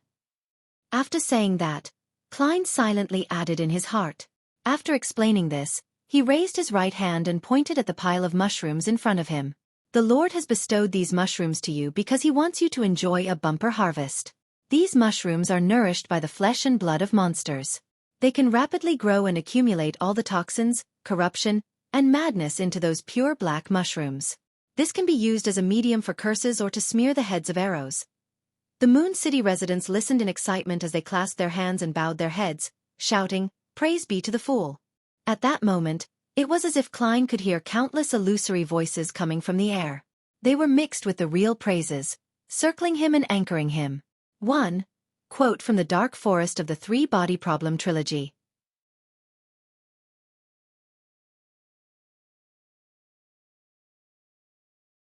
Chapter 1227 Summoning Ritual. After Mass, Klein followed the newly appointed priest of the Fool, Nim, into the Black Tower.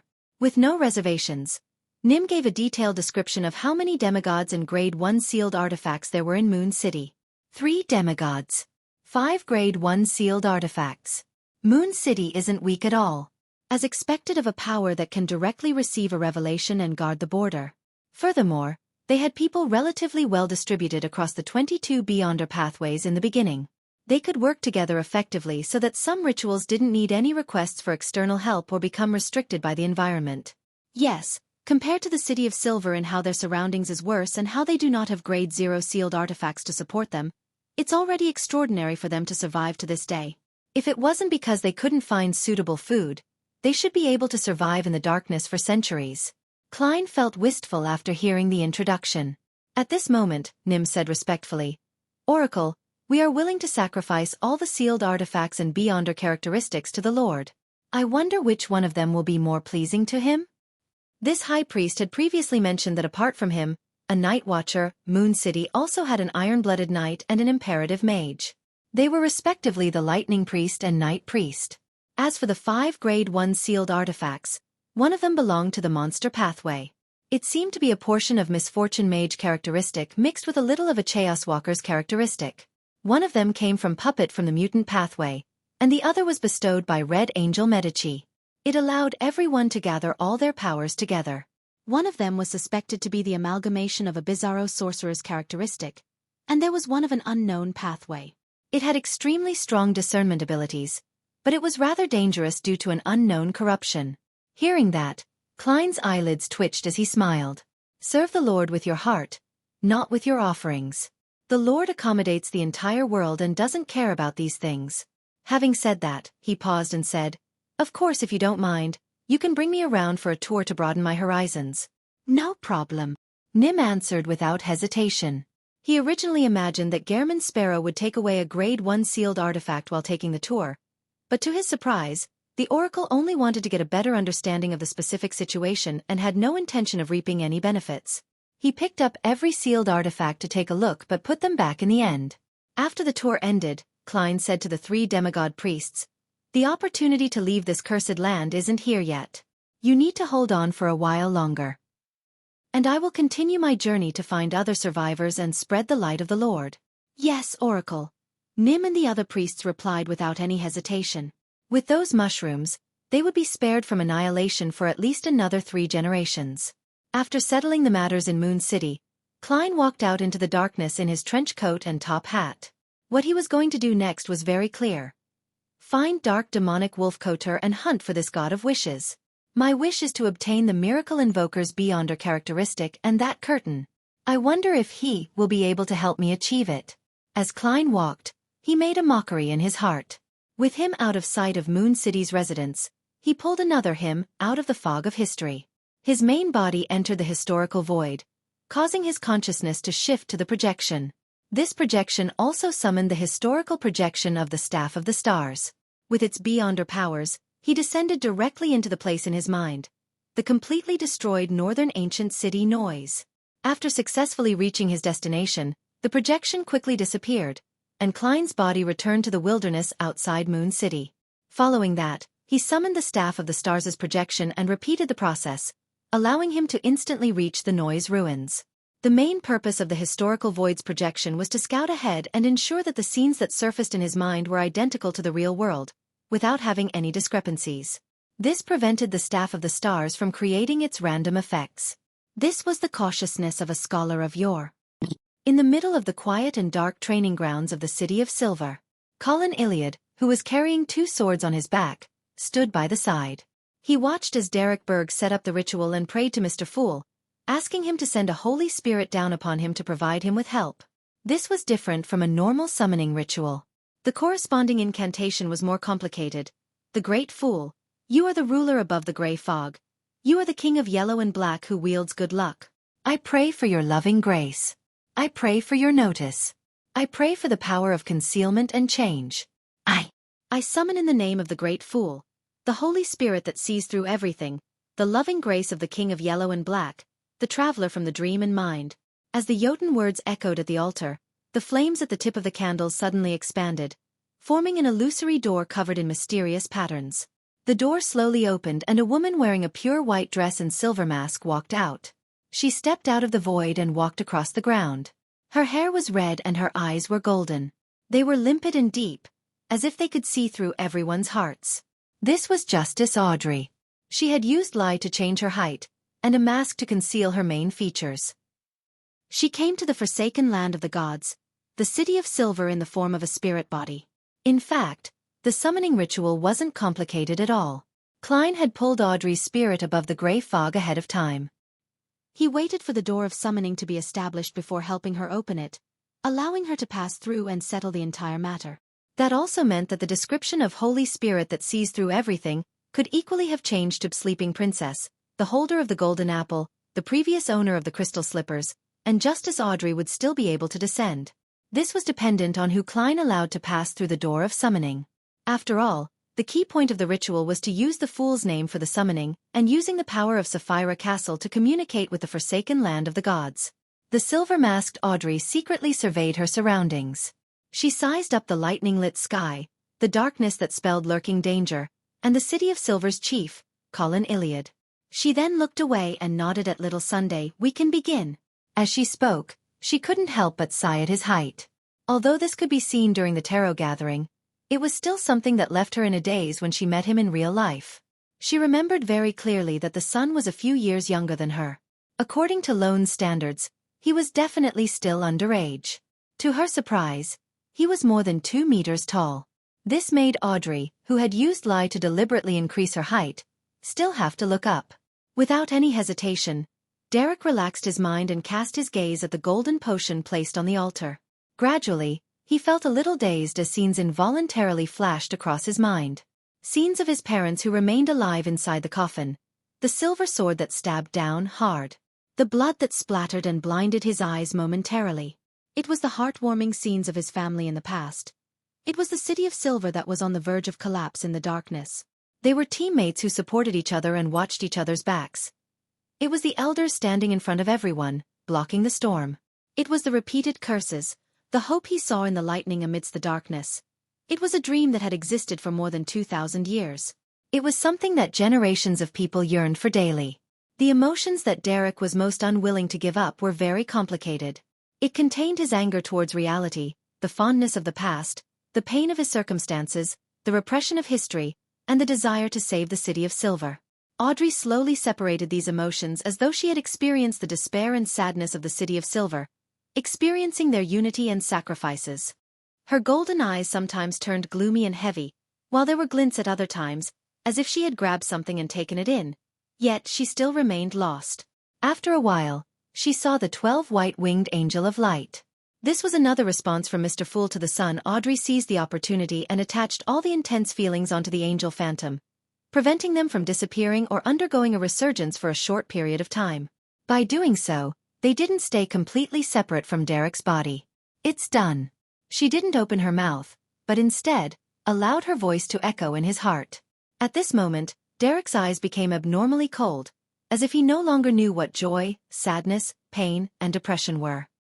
He picked up the golden potion in front of him and poured it into his mouth. This was a demigod potion obtained from shattering the unshadowed crucifix. The sealed artifact that originated from the ancient sun god no longer existed. Of course, for Klein, anything he once possessed remained as enduring as the universe. A hot, violent liquid gushed down Derek's throat, instantly filling his entire body and occupying his soul. Rays of bright sunlight burst out from his body, washing away the remnants of his body's corruption and the heaviness of his soul. Derek's body became purer and clearer, like a holy spirit formed from pure light. His self-awareness and emotions were being purified and repelled. It wouldn't take long for him to only have the instinct to praise the sun. At this moment, Audrey no longer let the strong emotions that she had stripped from him remain attached to the angel projection. She guided them back towards Little Sunday. One scene after another surfaced in Derek's mind, causing him to experience abnormally complicated emotions. He once again experienced the pain of personally killing his parents, the despair brought about by the circumstances of the City of Silver, and the joy of receiving Mr. Fool's loving grace. This drilled deep into him, becoming a foundation of his mind world. It was very sturdy and very reliable, allowing him to withstand the last few rounds of the potion's cleansing forces. Finally, Derek opened his eyes. It was pure white. When he saw a ray of light in front of him, he instinctively extended his right hand in an attempt to grab it. However, the light quickly dimmed and extinguished. Derek was stunned for a moment before he clenched his right hand tightly. Beams of light rose up and enveloped the entire City of Silver.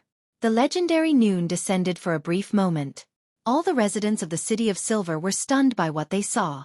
This was even more shocking than any of the previous demigods' advancement. Sunlight. It was sunlight that illuminated the entire city. After ending the summoning, Audrey returned above the gray fog. At that moment, Mr. Fool was no longer around. The ancient palace only had the world Gehrman Sparrow, who had planned on observing the ritual.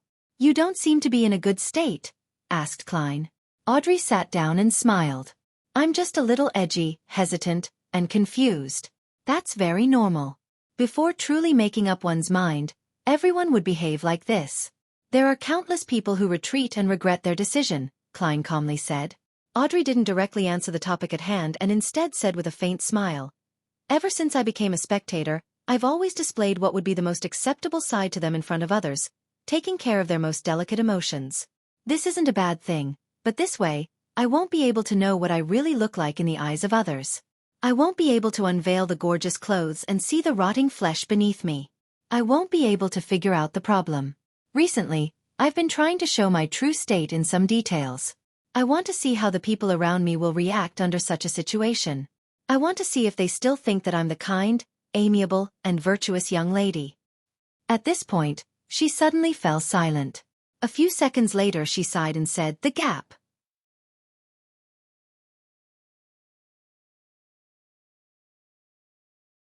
Chapter 12:28 Wishes. Without waiting for the world Gehrman Sparrow to respond, Audrey, who was maintaining her posture, slowly said a few words. Heaviness. Pain. Shame. Klein listened silently without commenting on what Miss Justice said. Instead, he asked in a gentle tone that was closer to the image of Dwayne Dante's, "Why do you suddenly want to do such a test?" "It's not a test." Audrey shook her head. "It's just to reveal the details that I usually hide and avoid. I want to see what I really look like in the eyes of others." After pausing for a moment, she moved her lips without a smile. "After our previous conversation, I really am trying to come up with a plan.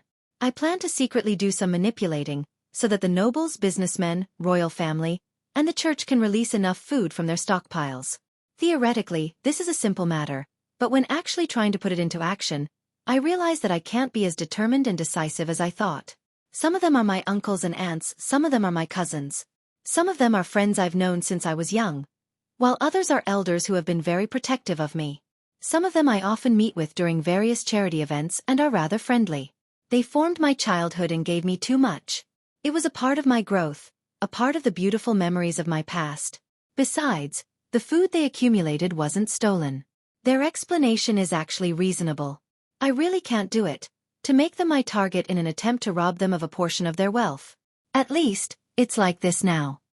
As she spoke, Audrey's voice unknowingly escalated into a crescendo, as if she was arguing with someone. She then realized that she had lost her composure, and remained silent for 2 seconds before continuing. That's why I want to know more about myself. I want to strip away the false image from our past relationships. Under different circumstances, I want to ask myself what I really want, whether my thoughts in the past were impulsive, hypocritical, and naive, or strong beliefs from my heart. At this point, Audrey suddenly smiled. Although I haven't come to any conclusions, the attempt has already brought some added benefits. I used to think that I had strictly abided by the principle of "you're only acting," but now I realize that I'm almost addicted to acting. Other pathways require different identities and occupations. The spectator pathway's acting is completely consistent with one's daily life. Sometimes, it's hard to clearly differentiate between them. The simplest example: who wouldn't want to be loved by everyone? Hence, when facing different people, I would wear a different mask and use the powers of the spectator pathway to create an image that suits the other party's expectations the best. When there are more and more of such things when you face everyone, you would actually be obsessed with acting. You would almost lose yourself. Klein nodded slightly and said, "That's a good lesson." He didn't comment on Miss Justice's prior words. After a moment of silence, Audrey slowly said, "During this period of time, I've read the East Borough investigation report that my father hired someone to do. I've experienced many different things. Before the war, many of the poor people, workers and farmers have lived lives that are as difficult as the lives today. They've been in constant hunger and pain. The changes to the poor law, and the strict laws about the working hours and environment, has indeed brought about some improvement to the management of the pollution in the air, but just a little. After the war ends, and if we overcome the apocalypse, will such things happen again?" As she spoke, Audrey pursed her lips tightly and fell into silence. Klein could sense Miss Justice's confusion and perplexity. After some deliberation, he didn't say the answer in his heart. He said in a deep voice, "These questions of yours, including what you said about your true thoughts, require you to find the answers yourself. No one can replace you. I can only give you some advice. Go to the fields and take a look at the hard-working farmers. Go to the factories and take a look at the diligent workers. Go to the East District and experience them. Go to the library and read through the past newspapers and other related works." Audrey listened attentively and nodded seriously. "I will try." She immediately stood up and bowed towards the end of the long model table. Although Mr. Fool had left, she believed that he was watching. Just as she was waiting for Mr. Fool to send her back to the real world, the world suddenly said, "Hold on." "Oh." Audrey expressed her curiosity with a nasal grunt. Klein looked at her and conjured a piece of paper. "This is the description of a mythical creature's character and behaviors. I hope you can provide me with some help. Based on this analysis, determine what kind of reactions he will carry out in different situations." "All right." Audrey did not refuse and agreed. After she took the piece of paper and finished reading the content, Klein deliberated and said, "Regarding what you just said, I have another suggestion. There are 2 types of questions that you have. Some of them are indeed very pressing, while the others are not. You can wait for things to calm down and do a deeper investigation. Well, once a person is anxious, they will easily make mistakes. It's best you be clear about the differences." Audrey thought for a moment and nodded solemnly. "I understand." After responding, she suddenly laughed.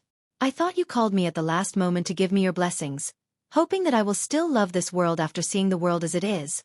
Klein was first taken aback before he asked with a smile, "You seem to have read a lot of Emperor Rosel's novels."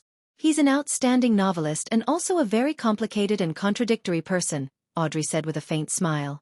Klein nodded indiscernibly and spoke slowly.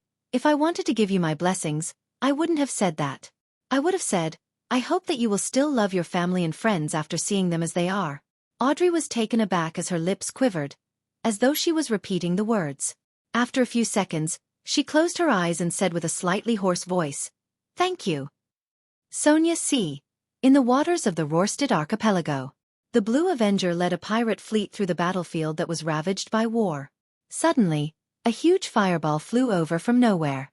Intertwined silver beams split apart the surface of the sea, creating a passageway that didn't originally exist. Surrounded by the massive waves on both sides, it pointed straight at the Blue Avenger.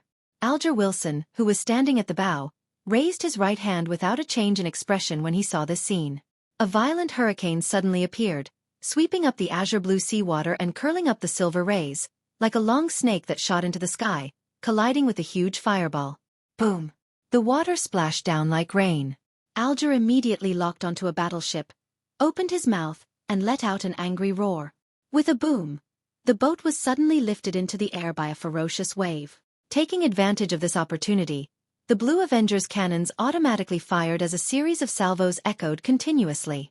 Realizing that the Beyonder on the other party's warship was trying to use the force of the fireball's detonation to allow the ship to drift sideways, Alger suddenly pulled down his right hand. A thick bolt of silver lightning struck down, charring the Beyonder's body as he constantly convulsed. Boom! Boom! Boom! As artillery shells hit their target, the ship disintegrated in midair. At that instant, Alger felt a little dazed. He couldn't help but look down at his right hand. This is the power of a cataclysmic interrer. Is this how it feels to be a demigod? He sighed in his heart in a somewhat intoxicated manner before quickly snapping back to his senses. He got the Blue Avenger to pursue the enemy. An hour later, the intense sea battle was over. Lone's side had once again secured the Rorstad archipelago. Alger was in a rather good mood. After returning to the port on the Blue Avenger, he called the sailors down and headed for one of the few bars that still remained open for business. Lone had already issued an alcohol ban during wartime as a way to add to the food rationing efforts. But to sailors, alcohol was indispensable. Therefore, in the area controlled by the Church of the Lord of Storms, the restrictions in this area weren't too strict. Furthermore, the Rorstad archipelago had plenty of produce and there weren't too many people. The shipping lines were under control, so their food supply hadn't been disrupted. After walking for a distance, Alger's gaze suddenly froze. The street in front of him had been hit, and many houses had already collapsed. One of them had a huge crater in a concrete field, while the four-story building beside it was left in ruins. The smile on Alger's face gradually disappeared. On Monday afternoon, 3 p.m. Backlund time, dark red beams of light shot up from both sides of the long bronze table, coagulating into blurry figures. After all the members bowed to Mr. Fool, the gathering's transaction segment began since there weren't any more Roselle diary pages or accumulated questions. Emlyn immediately sat up straight and surveyed the area. "Ladies and gentlemen, I have a commission. Which Shaman King do you wish to hunt?" Katlia asked according to her understanding of Mr. Moon. Emlyn took 2 seconds to digest her question. He maintained his elegant smile and said, "You guessed correctly." Katlia nodded slightly and said, "What kind of payment can you provide?" Emlyn was once again at a loss for words, a little embarrassed to say what he had prepared to say. At this moment, the world at the bottom end of the long bronze table suddenly said, "You found someone from the Rose School of Thought Temperance faction to cooperate with?" Emlyn heaved a sigh of relief. "That's right. Then I can take on this commission." As this was related to Miss Messenger, Miss Sharon, and Merrick, Klein controlled the world to take the initiative to accept the mission. Of course, this requires a certain medium. Without waiting for Emlyn to respond, he made Gehrman Sparrow look at Miss Magician. "Make some preparations in advance." Furs, who had been watching the entire thing play out like a performance, wore a blank look on her face. You're tuning in to the Xueqi's Martial Arts Saga YouTube channel. Don't forget to subscribe and join us on this journey to catch the most captivating stories.